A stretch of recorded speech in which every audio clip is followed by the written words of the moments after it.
Price the lord. ದೇವ್ರ ನಾಮಕ್ಕೆ ಸ್ತೋತ್ರವಾಗಲಿ. ಮತ್ತೊಂದು ಆವರ್ತಿ ಸತ್ಯಮಾರ್ಗ ಚಾನಲ್ ವೀಕ್ಷಕರೆಲ್ಲರಿಗೂ ಮತ್ತು ಸತ್ಯಮಾರ್ಗ ಯೂಟ್ಯೂಬ್ ಕಾರ್ಯಕ್ರಮಗಳನ್ನು ವೀಕ್ಷಿಸುತ್ತಿರುವ ನನ್ನ ಎಲ್ಲ ಪ್ರಿಯ ಸಹೋದರಿ ಸಹೋದರರಿಗೂ, ಫೇಸ್ಬುಕ್ ಮೂಲಕ ಮತ್ತು ಈ ಕಾರ್ಯಕ್ರಮಗಳನ್ನು ವೀಕ್ಷಿಸುತ್ತಿರುವ ಎಲ್ಲರಿಗೂ ಕೂಡ ಕರ್ತನಾದ ಯೇಸು ಕ್ರಿಸ್ತನ ನಾಮದಲ್ಲಿ ಶುಭವಾಗಲಿ.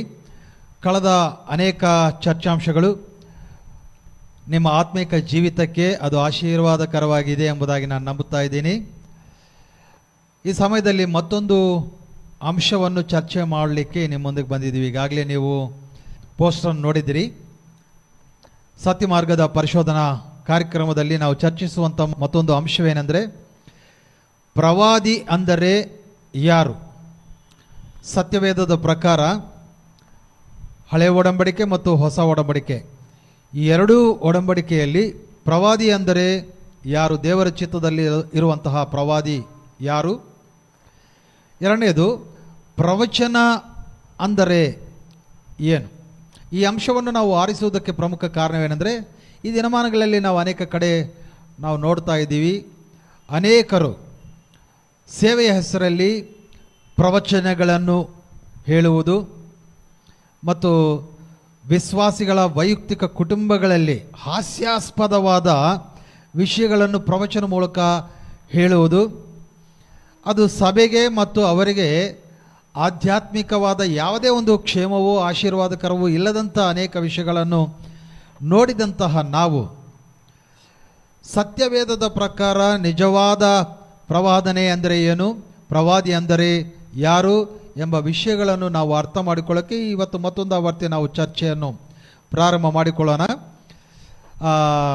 ಯಥಾವಿಧಿಯಾಗಿ ಮತ್ತೆ ಇವತ್ತು ಸತ್ಯಮಾರ್ಗದ ಈ ಪ್ಯಾನೆಲ್ನಲ್ಲಿ ಕೆಲವೊಂದು ವಿಷಯಗಳನ್ನು ಹಂಚಿಕೊಳ್ಳೋದಕ್ಕೆ ನಮ್ಮ ಮಧ್ಯದಲ್ಲಿ ಗದಗಲ್ಲಿ ಸೇವೆ ಮಾಡುತ್ತಿರುವಂಥ ಪಾಸ್ಟರ್ ಫ್ರಾನ್ಸಿಸ್ ಕನೆಯವರು ನಮ್ಮೊಟ್ಟಿಗಿದ್ದಾರೆ. ದೇವರ ನಾಮಕ್ಕೆ ಸ್ತೋತ್ರವಾಗಲಿ. Pastor, praise the lord. Praise the lord ರೀ. Thank you. ಇವತ್ತು ನಮ್ಮೊಟ್ಟಿಗೆ ಸೇರಿ ಬಂದಿದ್ದಕ್ಕಾಗಿ ಮತ್ತೊಂದು ಆವರ್ತಿ ನಿಮ್ಮನ್ನು ಆಹ್ವಾನ ಮಾಡ್ತಾ ಇದ್ದೀವಿ. ಕಳೆದ ಒಂದು ಸೀರೀಸಲ್ಲಿ ನಾವು ಕಳೆದ ಒಂದು ಎಪಿಸೋಡಲ್ಲಿ ಒಂದು ಅಂಶದ ಕುರಿತು ನಾವು ಧ್ಯಾನ ಮಾಡಿದ್ದೇವೆ, ವಿಶ್ಲೇಷಣೆ ಮಾಡಿದ್ದೇವೆ. ಅನೇಕರಿಗೆ ಅದು ಆಶೀರ್ವಾದಕರವಾಗಿದೆ ಎಂಬುದಾಗಿ ನಾವು ನಂಬ್ತಾ ಇದ್ದೀವಿ. ಈಗಾಗಲೇ ಅನೇಕರು ಅದರ ಬಗ್ಗೆ ಕಮೆಂಟನ್ನು ಮಾಡಿದ್ದಾರೆ, ಫೋನ್ಸ್ ಮಾಡ್ತಾ ಇದ್ದಾರೆ. ದೇವರಿಗೆ ಸ್ತೋತ್ರ, ಒಳ್ಳೆಯದು. ಈ ಅಂಶದಲ್ಲಿ ಕೂಡ ಸಭೆಯು ಒಂದು ನಿರ್ದಿಷ್ಟವಾದ ಸತ್ಯವನ್ನು ತಿಳಿದುಕೊಳ್ಳುವುದಕ್ಕೆ ಕೆಲವೊಂದು ವಿಷಯಗಳನ್ನು ನಾವು ಚರ್ಚೆ ಮಾಡೋಣ. ಮೊದಲನೇದಾಗಿ, ಇವತ್ತು ನಾವು ಸಭೆಯನ್ನು ನೋಡುವಾಗ ಅಥವಾ ಅನೇಕ ಬಹಿರಂಗ ಕೂಟಗಳನ್ನು ನಾವು ನೋಡುವಾಗ ಪ್ರವಾದಿ ಅಂದರೆ ಒಂದು ಕಮಿಡಿಯನ್ ಥರ ನಮಗೆ ಕಾಣಿಸಲ್ಪಡ್ತಾ ಇದ್ದಾನೆ. ಕಮಿಡಿಯನ್ ಥರ, ಒಂದು ರೀತಿ ಹೇಳಬೇಕಂದ್ರೆ ಮೆಜಿಷಿಯನ್ಸ್ ಮಾಡ್ತಾ ಇರ್ತಾರೆ ನೋಡ್ರಿ. ಆ ರೀತಿಯಲ್ಲಿ ಅವರು ಏನೋ ಒಂದು ಹೊಸದಾಗಿ ಮಾಡಬೇಕು ಎಂಬುದಾಗಿ ಮಾಡುವ ಎಲ್ಲ ಕಾರ್ಯಗಳು ಕೂಡ ಅದು ಕೇವಲ ಗಾರಡಿ ಮಾಡುವಂತಹ ವಿದ್ಯೆಯಾಗಿ ಕಾಣಿಸ್ತಾ ಇದೆ. ಹಾಗಾಗಿ ಸತ್ಯವೇನು? ಅನೇಕ ಜನರು ಕೂಡ ನಗ್ತಾ ಇದ್ದಾರೆ ಕ್ರಿಶ್ಚಿಯಾನಿಟಿಯನ್ನು ನೋಡಿ. ಪ್ರವಾದಿಯ ಹೆಸರಲ್ಲಿ ನಮ್ಮವರು ಮಾಡುವ ಎಲ್ಲ ಕಾರ್ಯಗಳನ್ನು ನೋಡಿ ನಮ್ಮಲ್ಲಿ ಜ್ಯೋತಿಷ್ಯರಿದ್ದಾರೆ, ಜ್ಯೋತಿಷ್ಯ ಹೇಳುವವರು ಮತ್ತು ಸೋದಿ ಹೇಳುವವರು. ತೆಲುಗುದಲ್ಲಿ ಸೋದಿ ಅಂತಾರೆ, ಕನ್ನಡದಲ್ಲಿ ಏನಂತಾರೋ ಗೊತ್ತಿಲ್ಲ ನನಗೆ. ಭವಿಷ್ಯವನ್ನು ಹೇಳುವವರು ಇಂಥವರು ನಮ್ಮಲ್ಲಿ ಇದ್ದಾರೆ, ನಿಮ್ಮಲ್ಲಿ ಇದ್ದಾರೆ ಅನ್ನೋದು ಹಾಸ್ಯಾಸ್ಪದವಾದ ಅನೇಕ ವಿಷಯಗಳು ನಡೀತಾ ಇದೆ. ಹಾಗಾಗಿ ಸತ್ಯವೇದದ ಪ್ರಕಾರ ನಾವೊಂದು ಪರಿಶೋಧನೆಯನ್ನು ಮಾಡೋಣ. ಇವತ್ತು ಆ ಸಮಯವು ನಿಮಗೆ ನಾನು ಕೊಡ್ತಾ ಇದ್ದೇನೆ. ಮೊದಲನೇದಾಗಿ ಪ್ರಶ್ನೆ ಏನಂದರೆ, ಪ್ರವಾದಿ ಅಂದರೆ ಯಾರು ಸತ್ಯವೇದದ ಪ್ರಕಾರ? ಒಂದು ವೇಳೆ ಹಳೆಯ ಒಡಂಬಡಿಕೆ ಆಗಲಿ ಹೊಸ ಒಡಂಬಡಿಕೆ ಆಗಲಿ ಕ್ಲುಪ್ತವಾಗಿ ಅದರ ವಿಷಯದಲ್ಲಿ ನಾವು ಧ್ಯಾನ ಮಾಡಿದ ಮೇಲೆ, ಇನ್ನು ಪ್ರವಾದನೆಯಲ್ಲಿ ಅಥವಾ ಪ್ರವಾದಿಯಲ್ಲಿ ವಿಭಾಗಗಳೇನು ಅವೆಲ್ಲ ಕೂಡ ನಾವು ಧ್ಯಾನ ಮಾಡ್ತಾ ಮುಂದಕ್ಕೆ ಹೋಗೋಣ. ಈ ಸಮಯದಲ್ಲಿ ಪ್ರವಾದಿ ಅಂದರೆ ಯಾರು? ದೇವರ ಪರಿಶುದ್ಧ ನಾಮಕ್ಕೆ ಮಹಿಮೆ ಉಂಟಾಗಲಿ. ತಿರುಗಿ ಇನ್ನೊಂದು ಸರ್ತೆ ಸತ್ಯಮಾರ್ಗ TV ಚಾನೆಲ್ನ ವೀಕ್ಷಕರಿಗೂ, ಫೇಸ್ಬುಕ್ನಲ್ಲಿ ಯೂಟ್ಯೂಬ್ನಲ್ಲಿ ವೀಕ್ಷಣೆ ಮಾಡುತ್ತಿರುವಂಥ ಎಲ್ಲರಿಗೂ ಶಾಲೋಮ್ ಅಲೇಕೇಮ್, ಅಂದರೆ ಕರ್ತನ ಸಮಾಧಾನ ನಿಮ್ಮೊಟ್ಟಿಗೆ ಇರಲಿ. ಪ್ರಿಯರೇ, ಪ್ರವಾದನೆ ಅಥವಾ ಪ್ರವಾದಿ ಅಂದರೆ ಯಾರು ಎಂಬುದಾಗಿ ಇವತ್ತು ಸತ್ಯಮಾರ್ಗ ಚಾನೆಲಿನ ಸಂಸ್ಥಾಪಕರು, ದೇವರ ಸೇವಕರು ಆದಂಥ ಸಾಲ್ಮನ್ ರಾಜ್ ಅವರು ನನಗೆ ಪ್ರಶ್ನೆ ಕೇಳಿದ್ದಾರೆ. ಅದಕ್ಕಿಂತ ಮುಂಚಿತವಾಗಿ ನಾನು ಕೆಲವು ವಿಷಯಗಳನ್ನು ಹೇಳಿ ಮುಂದಕ್ಕೆ ಸಾಗುತ್ತೇನೆ. ನಮ್ಮ ಕೈಯಲ್ಲಿರುವುದು ರೈಟ್ ವರ್ಡ್, ಸರಿಯಾದ ವಾಕ್ಯಗಳಿಂದ ಕೂಡಿದಂಥ Bible. Right word, right interpretation ಇದು ಬಹಳ ಮುಖ್ಯವಾದದ್ದು ಇವತ್ತಿನ ದಿನಗಳಲ್ಲಿ.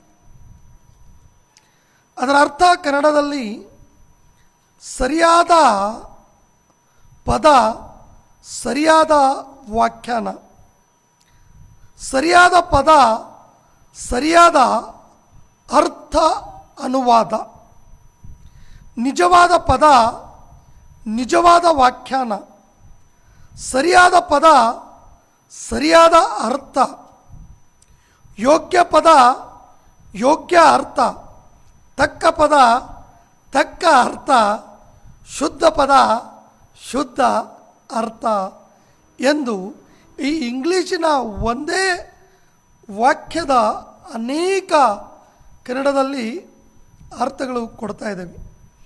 ಇವೆಲ್ಲ ನಾನು ತಮ್ಮ ಹತ್ರ ಪ್ರಸ್ತಾಪ ಮಾಡಿದ ವಿಷಯಗಳ ಅಭಾವದಿಂದ ಎಲ್ಲೇ ಕ್ರೈಸ್ತ ಸಭೆಗಳು ತಪ್ಪಾದ ದಾರಿಯಲ್ಲಿ ನಡೀತಾ ಇದ್ದಾವೆ ಅನ್ನೋ ಒಂದು ಸತ್ಯವಾದ ಕಹಿಯಾದ ಸಂಗತಿ. ಪ್ರವಾದಿ ಅಂದರೆ ಆ್ಯಕ್ಚುಲಿ ಮೂಲ ಭಾಷೆದ ಅರ್ಥ ದೇವರ ಬಾಯಿ. ಪ್ರವಾದಿ ಅಂದರೆ ದೇವರ ಬಾಯಿ ಆಗಿ ಕೆಲಸ ಮಾಡುವ ವ್ಯಕ್ತಿನೇ ಪ್ರವಾದಿ ಆಗಿ ಇರುತ್ತಾನೆ. ದೇವರಿಂದ ತನ್ನ ಬಾಯಾಗಿ ನೇಮಿಸಲ್ಪಟ್ಟವನೇ ಪ್ರವಾದಿಯಾಗಿ ಇರುತ್ತಾನೆ. ಅಪಾಯಿಂಟೆಡ್ ಫ್ರಮ್ ಗಾಡ್, ದೇವರಿಂದ ನೇಮಿಸಲ್ಪಟ್ಟವನು ದೇವರ ಬಾಯಾಗಿರ್ತಾನೆ. ಆತನೇ ಪ್ರವಾದಿ ಆಗಿರ್ತಾನೆ. ಪ್ರೈಸ್ ದಿ ಲಾರ್ಡ್, ದೇವರಿಗೆ ಸ್ತೋತ್ರ. ಪ್ರವಾದಿ ಎಂದರೆ ದೇವರ ಬಾಯಿ, ಅದು ಮೊದಲನೇದು. ಈ ಪ್ರವಾದಿಯು ಹಳೆ ಒಡಂಬಡಿಕೆಯಲ್ಲಿ ಯಾವ ರೀತಿಯ ಪ್ರವಾದನೆಗಳನ್ನು ಹೇಳುತ್ತಿರುವುದು ಅದನ್ನು ಕೂಡ ನಾವು ಒಂದು ಸಲ ನೋಡಿಕೊಳ್ಳೋಣ. ವಾಕ್ಯದ ಪ್ರಕಾರ ದೇವರ ಬಾಯಿ ಅಂದರೆ ದೇವರು ಏನು ನುಡಿಯುತ್ತಾನೋ, ಏನು ಮಾತನಾಡುತ್ತಾನೋ ಜನರಿಗೆ ಅದನ್ನು ತಿಳಿಸುವುದು. ಜನರಿಗೆ ಮತ್ತು ದೇವರಿಗೆ ಮಧ್ಯವರ್ತಿಯಾಗಿ ದೇವರ ಬಾಯಿ ಅಂದರೆ ಆತನು ಹೀಗೆ ಹೇಳುತ್ತಾ ಇದ್ದಾನೆ ಅನ್ನೋ ವಿಷಯವನ್ನು ಹೇಳುವುದು ಅಷ್ಟೇ. ದೇವರ ಬಾಯಿ ಅಂದರೆ ತಾನೇ ದೇವರಾಗಿ ಮಾತನಾಡೋದಲ್ಲ. ದೇವರ ಒಂದು ವಿಷಯವನ್ನು ಈ ಪ್ರವಾದೊಟ್ಟಿಗೆ ಹೇಳ್ತಾನೆ, ಈ ಪ್ರವಾದಿ ಜನರೊಟ್ಟಿಗೆ ಹೇಳ್ತಾನೆ. ಅದು ಎಂಥ ಪ್ರವಾದಿಗಳಾಗಿ, ಎಂಥ ಪ್ರವಾದನೆಗಳಾಗಿ ಇದೆ. ಹಳೆ ಒಡಂಬಡಿಕೆಯಲ್ಲಿ ಪ್ರವಾದಿಯು ಯಾವ ರೀತಿ ಪ್ರವಾದನೆಗಳನ್ನು ಹೇಳುತ್ತಾ ಇದ್ದಾನೆ ಎಂಬ ವಿಷಯಗಳನ್ನು ಕೂಡ ನಾವು ಒಂದು ಸಲ ತಿಳಿದುಕೊಳ್ಳೋದಕ್ಕೆ ಪ್ರಯತ್ನ ಮಾಡೋಣ. ಎಜೆಕೆಲ್ ಪುಸ್ತಕದಲ್ಲಿ 3ನೇ ಅಧ್ಯಾಯದಲ್ಲಿ 17ನೇ ವಚನದಲ್ಲಿ, ನರಪುತ್ರನೇ, ನಾನು ನಿನ್ನನ್ನು ಇಸ್ರಾಯೇಲರ ವಂಶದವರ ಮೇಲೆ ಕಾವಲುಗಾರನಾಗಿ ನೇಮಿಸಿದ್ದೇನೆ. ಹೀಗಿರಲು ನನ್ನ ಬಾಯಿಂದ ಹೊರಡುವ ಮಾತನ್ನು ಕೇಳಿ ನನ್ನ ಪರವಾಗಿ ಅವರನ್ನು ಎಚ್ಚರಿಸು. ಹಳೆ ಒಡಂಬಡಿಕೆಯಲ್ಲಿ ದೇವರು ಆಗಿನ ಪ್ರವಾದಿ ಆಗಿ ಯಾರನ್ನು ನೇಮಿಸಿದ್ದಾರೆ ಅವ್ರಿಗೆ ಫಸ್ಟು ಕಂಡೀಷನ್ ಮಾಡೋದು ಏನು ಅನ್ನೋದಿಲ್ಲ ನಿಮಗೆ ಸ್ಪಷ್ಟವಾಗಿ ಪಾಸ್ಟರ್ ಅವರೇ ಕಾಣ್ತಾ ಇದೆ. ದೇವರ ಬಾಯಿಂದ ಹೊರಡುವ ಮಾತನ್ನು ಆ ಪ್ರವಾದಿ ಕೇಳಬೇಕು. ಎರಡನೇದು, ದೇವರ ಪರವಾಗಿ ಅವರನ್ನು ಎಚ್ಚರಿಸಬೇಕು. ಅಂದರೆ ದೇವರಿಂದ ಬರುವಂಥ ಪ್ರತಿಯೊಂದು ಮಾತುಗಳನ್ನು ಕೇಳಿ ಪ್ರಜೆಗಳಿಗೆ ದೇವರ ಮಾತುಗಳನ್ನು ತಿಳಿಸುವನೇ ಹಳೆ ಒಡಂಬಡಿಕೆಯಲ್ಲಿ ಪ್ರವಾದಿಯಾಗಿರ್ತಾನೆ. ಆ ಪ್ರವಾದಿ ಹೇಗಿರ್ತಾನಪ್ಪ ಅಂತಂದ್ರೆ ದೇವರು ಹೇಳಿದ ಕೇಳಿ ಹೇಳುವಂಥ ವ್ಯಕ್ತಿ ಹಿಂದೆ ಪಾಸ್ಟ್ ಥಿಂಗ್ಸ್ ನಡೆದದ್ದನ್ನು ಹೇಳುವನಾಗಿರಬೇಕು, ಪ್ರೆಸೆಂಟ್ ನಡೆಯುವುದನ್ನು ಕೂಡ ಹೇಳುವನಾಗಿರಬೇಕು, ಫ್ಯೂಚರ್ ಕೂಡ ನಡೆದದನ್ನು ಹೇಳುವನು ಆಗಿರಬೇಕು. ಒಂದು ಪ್ರವಾದಿಯಲ್ಲಿ, ದೇವರಿಂದ ನೇಮಿಸಲ್ಪಟ್ಟಂಥ ಪ್ರವಾದಿಯಲ್ಲಿ, ದೇವರ ಬಾಯಾಗಿ ಕೆಲಸ ಮಾಡುವಂಥ ಪ್ರವಾದಿಯಲ್ಲಿ ಈ 3 ಗುಣಲಕ್ಷಣಗಳು ಎದ್ದು ಕಾಣ್ತವೆ: ಪಾಸ್ಟ್, ಪ್ರೆಸೆಂಟ್ ಆ್ಯಂಡ್ ಫ್ಯೂಚರ್. ಪೂರ್ವದಲ್ಲಿ ನಡೆದದ್ದು, ಈಗ ನಡೀತಾ ಇರುವುದು, ಭವಿಷ್ಯದಲ್ಲಿ ನಡೆಯೋದನ್ನು, ದೇವರು ಹೇಳಿದ್ದನ್ನು ಹೇಳುವನೇ ಪ್ರವಾದಿ ಎಂದು ಬೈಬಲಿನ ಪ್ರಕಾರ ಸ್ಪಷ್ಟವಾಗಿ ನಮಗೆ ಕಾಣ್ತಾ ಇದೆ. ಆಮೆನ್. Yes, correct. ಸಂಪೂರ್ಣವಾಗಿ ನಾನು ಏಕೀಭವಿಸ್ತಾ ಇದ್ದೀನಿ. ನಿಜವಾಗ್ಲೂ ಮೋಶೆ ಆದಿಕಾಂಡದಲ್ಲಿ ಏನಾಯಿತು ಮೋಶೆಗೆ ಗೊತ್ತಿಲ್ಲ, ಯಾಕಂದರೆ ಮೋಶೆ ಅವಾಗ ಹುಟ್ಟಲಿಲ್ಲ. ಆದಿಕಾಂಡದಲ್ಲಿ ಭೂಮಿ ಆಕಾಶಗಳ ಸೃಷ್ಟಿದ ಪ್ರಾರಂಭದಿಂದ ಆತನು 5 ಪಂಚಕಾಂಡಗಳನ್ನು ಚರಿತ್ರೆಗಾರರು ಹೇಳ್ತಾರೆ ಮತ್ತು ಬೈಬಲ್ ಪಂಡಿತರು ಹೇಳ್ತಾರೆ. ಪಂಚಕಾಂಡಗಳನ್ನು ಮೋಶೆ ಬರೆದಿದ್ದಾನೆ. ಹೇಗೆ ಬರೆದಿದ್ದಾನೆ ಅಂದರೆ ಆತೇನು ನೋಡಿಲ್ಲ. ಮತ್ತು ಯಾರು ಹೇಳಿದರು ಅಂದರೆ ದೇವರೇ ಅವರಿಗೆಲ್ಲವನ್ನು ಕೂಡ ಹೇಳುವಾಗ ಅದನ್ನು ಅನುಭವಿಸಿ ಅವೆಲ್ಲವನ್ನು ಕೂಡ ಒಂದು ಪ್ರವಾದಿಯಾಗಿ ಬರೆದಿದ್ದಾನೆ. ಮೊದಲನೇದು. ಎರಡನೇದು, ಪಾಸ್ಟರ್ ಹೇಳಿದರು, ಹಳೆಯದು ನಡೆದೋದಂಥ ಸಂಘಟನೆಗಳೆಲ್ಲ ಕೂಡ ಹೇಳುವಂಥದ್ದು, ಸ್ಪಷ್ಟವಾಗಿ ಹೇಳುವಂಥದ್ದು, ಸತ್ಯವಾಗಿ ಹೇಳುವಂಥದ್ದು, ಅದರಲ್ಲಿ ಯಾವ ಸುಳ್ಳು ಹೇಳುವುದಿಲ್ಲ. ಎರಡನೇದು, ನೆಕ್ಸ್ಟ್ ಇನ್ನೊಂದು 5 ನಿಮಿಷದಲ್ಲಿ ಏನು ನಡೆಯುತ್ತೋ ಅದನ್ನು ಹೇಳುವಂಥದ್ದು, ಅದು ದೇವರ ಕೃಪೆ ಅಂತ ಅನೇಕ ಸಾಕ್ಷಿಗಳು ಸತ್ಯವೇದದಲ್ಲಿದೆ. ಇವತ್ತು ಸೇವಕರು ನಾನು ದೇವರ ಚಿತ್ತವಾದರೆ ನಿಮ್ಮ ಮುಂದೆ ಹಂಚಿಕೊಳ್ತೇವೆ. ಮೂರನೇದಾಗಿ, ನಾಳೆ ಏನು ನಡೆಯುತ್ತೆ ಅಂದರೆ, ಫಾರ್ ಎಕ್ಸಾಂಪಲ್ ನೀವು ಪ್ರವಾದಿಗಳ ಪುಸ್ತಕಗಳು ನೋಡುವಾಗ ಯೇಸು ಸ್ವಾಮಿ ಬಗ್ಗೆ ಅವರೆಲ್ಲ ಕೂಡ ಪ್ರವಚನಗಳನ್ನು ಬರೆದಿದ್ದರು, ಅವೆಲ್ಲ ಕೂಡ ನೆರವೇರಿದವು. ಯೋಹಾನನು ಪ್ರಕಟಣೆ ಗ್ರಂಥವನ್ನು ಬರಿತಾ ಇದ್ದಾನೆ, ನಾಳೆ ಏನು ನಡೆಯುತ್ತೆ ಎಂಬುದಾಗಿ. ಅವೆಲ್ಲ ಕೂಡ ಮುಂದೆ ನಡೆಯುವಂಥ ಪ್ರವಚನಗಳಾಗಿದೆ. ಹಾಗಾಗಿ ಭೂತಕಾಲ, ವರ್ತಮಾನ ಕಾಲ ಮತ್ತು ಭವಿಷ್ಯ ಕಾಲಕ್ಕೆ ಸಂಬಂಧಪಟ್ಟ ಎಲ್ಲ ವಿಷಯಗಳನ್ನು ಸತ್ಯದೋಪಾದಿಯಲ್ಲಿ ದೇವರ ಮೂಲಕ ತಿಳಿದುಕೊಂಡು ಹೇಳುವಂಥದ್ದೇ ಪ್ರವಚನವಾಗಿದೆ ಅನ್ನೋದು ಮೊದಲನೇದು. ಈಗ ಮೂರನೇ ಪ್ರಶ್ನೆ ಏನೆಂದರೆ, ಈ ಪ್ರವಾದನೆಯು ವ್ಯಕ್ತಿಗತವಾಗಿ ಇರಬಹುದಾ ಅಥವಾ ಅದು ದೇವರ ಒಂದು ಪ್ರಣಾಳಿಕೆಯಲ್ಲಿ ಕ್ರಿಸ್ತನಿಗೆ ಅಂಟುಕೊಂಡಿರುವಂಥ ಸಂಗತಿಗಳಿಗಾಗಿ ಇರಬಹುದಾ? ಈ ವಿಷಯವನ್ನು ಕೂಡ ಧ್ಯಾನ ಮಾಡೋಣ. ಯಾಕಂದರೆ ಇವತ್ತು ಅನೇಕ ಪ್ರವಾದಿಗಳು ಏನೇನು ಅವ್ರಿಗೆ ಏನು ತಲೆಯಲ್ಲಿ ಬರುತ್ತೋ ಅದೆಲ್ಲ ಹೇಳ್ತಾ ಇದ್ದಾರೆ. ತುಂಬ ಹಾಸ್ಯಾಸ್ಪದವಾಗಿ ಅನೇಕರು ಅವಹೇಳನ ಮಾಡುವ ರೀತಿಯಲ್ಲಿ ಕಾಣ್ತಾ ಇದೆ. ಹಾಗಾಗಿ ಈ ಭೂತಕಾಲ ಮತ್ತು ವರ್ತಮಾನ ಕಾಲ, ಭವಿಷ್ಯ ಕಾಲಕ್ಕೆ ಸಂಬಂಧಪಟ್ಟ ಪ್ರವಚನಗಳು ಅದು ಕ್ರಿಸ್ತನ ಪ್ರಣಾಳಿಕೆಗೆ ಅಂಟುಕೊಂಡಿರ್ತಾವ, ಕ್ರಿಸ್ತನಿಗೆ ಅಂಟುಕೊಂಡಿರ್ತಾವ, ಅಥವಾ ಅದಕ್ಕೆ ಹೊರಗಡೆ ಇದ್ದು ಆ ರೀತಿಯಲ್ಲಿ ಕೂಡ ಪ್ರವಚನಗಳು ಇರ್ತಾವ? ಅದನ್ನು ಕೂಡ ನಾವು ಧ್ಯಾನ ಮಾಡಿಕೊಳ್ಳೋಣ. ಪ್ರವಾದನೆ ಅನ್ನೋದು ಬಹಳ ಗೊಂದಲದಿಂದ ಕೂಡಿದಂಥ ಸಬ್ಜೆಕ್ಟ್ ಇವತ್ತಿನ ದಿನಗಳಲ್ಲಿ. ಆದರೆ ನಾನು ನಿಮಗೆ ಹೇಳಲಿಕ್ಕೆ ಬಯಸುವುದೇನೆಂದರೆ, ಪ್ರತಿಯೊಂದು ಪ್ರವಾದನೆ ಬೈಬಲ್ ಸುತ್ತಲೂ ಸುತ್ತುಕೊಂಡಿರ್ತವೆ. ದ ಎವ್ರಿ ಒನ್ ಪ್ರೊಫೆಸೈ, ಪ್ರತಿಯೊಂದು ಪ್ರವಾದನೆ ಈ ಬೈಬಲ್ ಸುತ್ತುಕೊಂಡು ಇರ್ತಾವೆ. ಎರಡನೇದು, ಪ್ರತಿಯೊಂದು ಪ್ರವಾದನೆಗಳು ಕ್ರಿಸ್ತನನ್ನು ಕೇಂದ್ರವಾಗಿ ಇಟ್ಟುಕೊಂಡು ಸುತ್ತುಕೊಂಡು ಇರ್ತವೆ. ನಿಮಗೆ ಅರ್ಥ ಆಗುವಂತೆ ಸೋಲಾರ್ ಸಿಸ್ಟಮ್, ಭೂಮಿ ಮತ್ತು ಎಲ್ಲ ಗ್ರಹಗಳು ಹೇಗೆ ಸೂರ್ಯನ ಸುತ್ತಲೂ ಸುತ್ತುತ್ತಾವೋ ಹಾಗೆ ಬೈಬಲ್ ಸುತ್ತಲೂ ಪ್ರತಿಯೊಂದು ಪ್ರವಾದನೆ ಸುತ್ತುತ್ತವೆ. ಯೇಸು ಕ್ರಿಸ್ತನ ಸುತ್ತಲೇ ಸುತ್ತುತ್ತವೆ. ಯೇಸು ಕ್ರಿಸ್ತನು ಅಥವಾ ಈ ಬೈಬಲು ಒಂದು ಸೂರ್ಯನಿದ್ದಂತೆ ಎಲ್ಲ ಪ್ರವಾದನೆಗಳು ಅದರ ಸುತ್ತಲೂ ಸುತ್ತುವ ಗ್ರಹದಂತೆ. ಅವು ಸುತ್ತಾನೆ, ಪ್ಲ್ಯಾನೆಟ್ಸ್ ಇದ್ದಂಗೆ ಅವು ಸುತ್ತಾನೆ ಇರಬೇಕು. Without Bible, without Christ, that is not prophecy. ಅದು ಪ್ರವಾದನೆಯೇ ಅಲ್ಲ. ಕ್ರಿಸ್ತನ ಸುತ್ತಲೂ ಸುತ್ತಿಲ್ಲ, ಬೈಬಲ್ ಸುತ್ತಲೂ ಸುತ್ತಿಲ್ಲ ಅಂದರೆ ಅದು ಪ್ರವಾದನೆಯೇ ಅಲ್ಲ ಎಂಬುದಾಗಿ ನಾವು ಅರ್ಥ ಮಾಡಿಕೊಳ್ಳೋದು ತಕ್ಕದ್ದು ಪಾಸ್ಟ್ರಾಯ್ ಅವರೇ. ಅಂದರೆ ಪ್ರವಾದಿಗಳು ಹೇಳುವಂಥ ಪ್ರವಚನಗಳೆಲ್ಲ ಕೂಡ ಅದು ಬೈಬಲ್ನ ಅಂಟಿಕೊಂಡಿರುತ್ತೆ, ದೇವರ ಉದ್ದೇಶಗಳಿಗೆ ಅನುಕೂಲವಾಗಿರುತ್ತೆ ಬಿಟ್ಟು ವ್ಯಕ್ತಿಗತವಾಗಿ ನನಗೆ ತಿಳಿದದ್ದು ಮಟ್ಟಿಗೆ ಸತ್ಯವೇದದಲ್ಲಿ ವ್ಯಕ್ತಿಗತವಾದ ಪ್ರವಚನಗಳು ಇಲ್ಲ. ಒಂದು ವೇಳೆ ನಾವು ಮುಂದೆ ಅದನ್ನು ಇನ್ನೂ ಹೆಚ್ಚಾಗಿ ಧ್ಯಾನ ಮಾಡಲಿಕ್ಕಿದ್ದೇವೆ.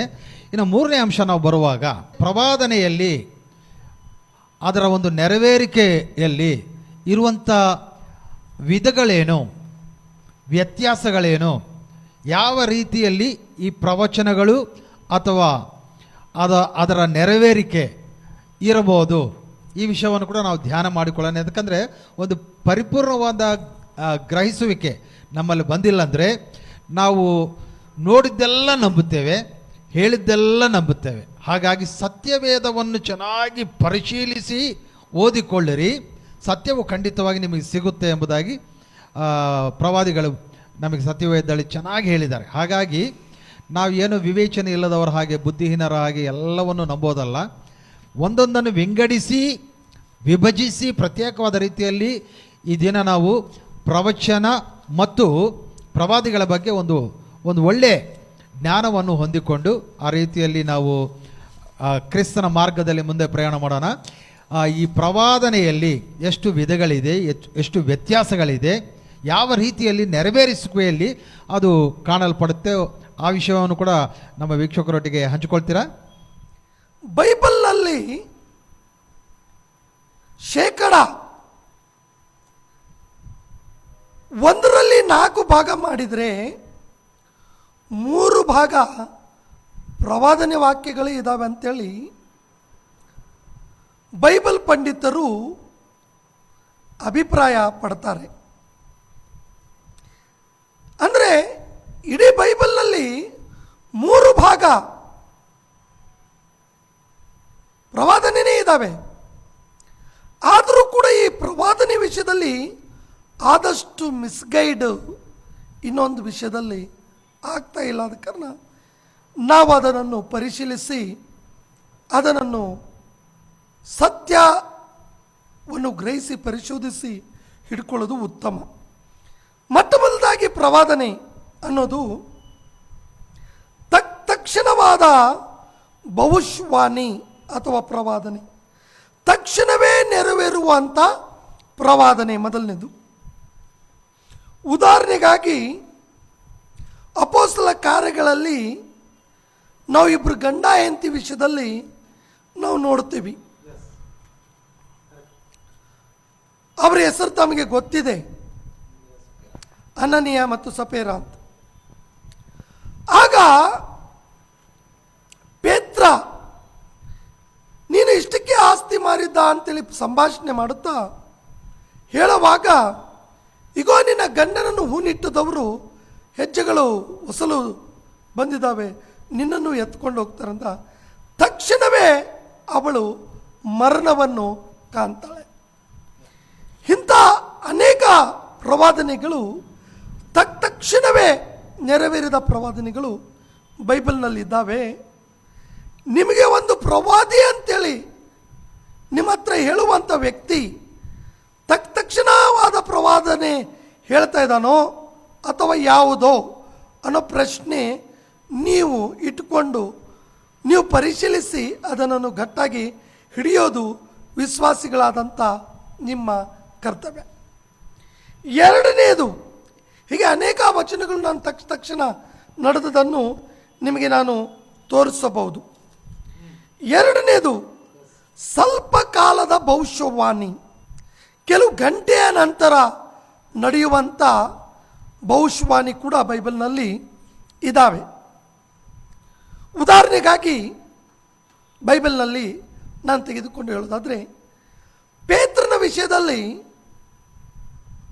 ಪೇತ್ರನ ವಿಷಯದಲ್ಲಿ ಮತ್ತು ತನ್ನೊಟ್ಟಿಗಿದ್ದಂಥ ಶಿಷ್ಯರ ವಿಷಯದಲ್ಲಿ ಯೇಸು ಕ್ರಿಸ್ತರು ಹೇಳ್ತಾರೆ, ನನ್ನ ವಿಷಯವಾಗಿ ನೀವು ನನಗೆ ಇವರು ಯಾರು ಗೊತ್ತೇ ಇಲ್ಲ ಅಂತ ಹೇಳ್ತೀರಿ, ನೀವೆಲ್ಲರೂ ಚದರಿ ಹೋಗ್ತೀರಿ ಅಂತ ಹೇಳ್ತಾ ಬರುವಾಗ ಪೇತ್ರನಿಗೆ ಹೇಳ್ತಾರೆ, ನೀನು ಇವತ್ತು ಕೋಳಿ ಕೂಗೋದಕ್ಕಿಂತ ಮುಂಚಿತವಾಗಿ ನನ್ನನ್ನು ಅರಿಯನೆಂದು ನೀನು ಹೇಳ್ತೀಯ ಅಂತ.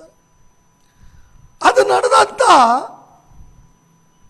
ಕೆಲವು ಗಂಟೆ ಕಾಲ, ಅಂದರೆ ಹೆಚ್ಚು ಕಡಿಮೆ 12 ತಾಸು ಒಳಗಡೆ ನಡೆದಂಥ ಘಟನೆ ಇದು. ಪಾಸ್ಕದ ಊಟ ರಾತ್ರಿ ಅಂದರೆ ಸಾಯಂಕಾಲ 6 ಗಂಟೆಯ ನಂತರ ಪ್ರಾರಂಭ ಆಗುತ್ತೆ. ತದನಂತರ ಮುಂಜಾನೆ 6 ಗಂಟೆಗೆ ಕ್ರಿಸ್ತನಿಗೆ ಶಿಲುಬೆಗೆ ಹಾಕ್ತಾರೆ. ಅಂದರೆ ಸಾಯಂಕಾಲ 6 ಗಂಟೆಯಿಂದ ಬೆಳಗ್ಗೆ 6 ಗಂಟೆ ಒಳಗಡೆ ಯೇಸು ಕ್ರಿಸ್ತರು ಪೇತ್ರನಿಗೆ ಹೇಳಿದಂಥ ಪ್ರವಾದನೆ ನಡೆದಿದೆ. ಇದು ಸ್ವಲ್ಪ ಕಾಲದ ಪ್ರವಾದನೆ. ಹಾಗಾಗಿ ಒಂದು ಪ್ರವಾದಿ ತಮಗೆ ಯಾವ ಪ್ರವಾದನೆ ಹೇಳ್ತಾ ಇದ್ದಾನೆ ಅನ್ನೋದು ಕೂಡ ಮುಖ್ಯವಾಗಿ ಇರುತ್ತೆ. ತಕ್ಷಣ ಪ್ರವಾದನೆನ, ಸ್ವಲ್ಪ ಕಾಲವಾದ ಪ್ರವಾದನೆನ ಅನ್ನೋದು ಕೂಡ ನಾವು ಗಮನದಲ್ಲಿ ಇಟ್ಕೋಬೇಕು. ಈ ಎರಡಾದವು. ಇನ್ನು ಮುಂದೆ ಈ ಪ್ರಶ್ನೆಗೆ ತಮಗೆ ಉತ್ತರ ಕೊಡ್ತಾ ಹೋಗ್ತೇನೆ. ಕೆಲವು ಭವಿಷ್ಯವಾಣಿಗಳು ವರ್ಷದ ನಂತರ, ಅಂದರೆ ತಿಂಗಳುಗಳ ನಂತರ ಕೂಡ ನಡೆದಂಥ ಭವಿಷ್ಯವಾಣಿಗಳು ಇದ್ದಾವೆ. ಇದೇ ಕಾಲದಲ್ಲಿ ನಾನು ಬರುವಾಗ ನಿನಗೆ ಒಂದು ಗಂಡು ಮಗನು ಇರ್ತಾನೆ ಅಂತೇಳಿ ದೇವದೂತರು ಅಥವಾ 3 ಪುರುಷರು ಅಥವಾ ದೇವರು ಅಬ್ರಹಾಮನ ಕುಟುಂಬಕ್ಕೆ ಬಂದು ಸಂಧಿಸುವಾಗ ಹೇಳಿದ್ದಾರೆ. ಅದನ್ನು 1 ವರ್ಷದ ನಂತರ ಅವರ ಜೀವಿತದಲ್ಲಿ ಕಾಣ್ತಾರೆ. ತಕ್ಷಣ ನಡೆದಿದ್ದ ಪ್ರವಾದನೆ ಇದ್ದಾವೆ, ಸ್ವಲ್ಪ ಗಂಟೆಗಳ ಕಾಲದ ನಂತರ ನಡೆದಿದ್ದಾವೆ, ಸ್ವಲ್ಪ ತಿಂಗಳುಗಳ ನಡೆದ ನಂತರ ಕೂಡ ನಡೆದಂಥ ಪ್ರವಾದನೆಗಳು ಕೂಡ ಇದ್ದಾವೆ. ಹಾಗಾಗಿ ನಿಮಗೊಂದು ಪ್ರವಾದಿ, ಒಂದು ಸ್ತ್ರೀ ಪ್ರೆಗ್ನೆನ್ಸಿ ಇದ್ದಾಗ ಪ್ರವಾದನೆ, ನಾನು ನೋಡ್ತಾ ಇದ್ದೀನಿ ನಿನ್ನ ಹೊಟ್ಟೆಯಲ್ಲಿ ಗಂಡು ಮಗ ಆಗ್ತಾನೆ ಅಂತ ಹೇಳಿದ ಮೇಲೆ ಆ ಪ್ರೆಗ್ನೆನ್ಸಿ ಇರುವ ಭ್ರೂಣೆ ಗಂಡು ಮಗು ಆಗಿ ಹುಟ್ಟಬೇಕು ವಿನ ಕಾಲಾಂತರದಲ್ಲಿ ಆಗುವುದು ಅದು ಪ್ರವಾದನೆ ಅಲ್ಲ. ಇವತ್ತಿನ ಕಾಲದಲ್ಲಿ ಅದೇನೋ ತಾವು ಹೇಳಿದ್ರಿ, ಸೋದಿ ಹೇಳೋದು ಏನೋ ನನಗೆ ಗೊತ್ತಿಲ್ಲ, ಅದು ತೆಲುಗು ಶಬ್ದ ನಿಮ್ಮದು ಗೊತ್ತಿಲ್ಲ ನನಗೆ. ಆದರೆ ಇಂಥ ಒಂದು ಹೇಳಿತನದ ಗೇಲಿತನದ ಮಾತುಗಳನ್ನಾಡುವಂಥ ಪಾಸ್ಟರ್ಗಳು ಇವತ್ತು ಇದ್ದಾರೆ. ಇಲ್ಲ, ತಮಗೆ ಒಂದು ಈ ವಿಷಯವನ್ನು ಹೇಳಲಿಕ್ಕೆ ನಾನು ಮರ್ತಿದ್ದೇನೆ, ಅದನ್ನು ಪ್ರಸ್ತಾಪ ಮಾಡಲಿಕ್ಕೆ ಇಷ್ಟಪಡ್ತೇನೆ. ಪಾಸ್ಟರ್ ತಾವು ಅನುಮತಿ ಕೊಟ್ಟರೆ.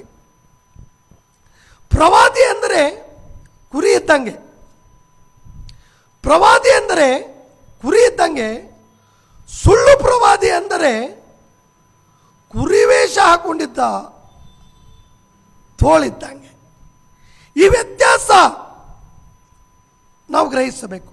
ದೇವರಿಂದ ನೇಮಿಸಲ್ಪಟ್ಟಂಥ ಪ್ರವಾದಿಯನ್ನು ನಾವು ಕುರಿ ಅಂತೇಳಿ ಭಾವಿಸತಕ್ಕದ್ದು. ದೇವರಿಂದ ನೇಮಿಸಲು ಯಾರು ಪಟ್ಟಿಲ್ವೋ ಅವರು ಕುರಿವೇಷ ಹಾಕೊಂಡಿದ್ದಂಥ ತೋಳುಗಳು ಆಗಿರ್ತಾರೆ. ಈ ತೋಳುಗಳೇ ಈ ರೀತಿಯಾಗಿ ಹೇಳೋದು.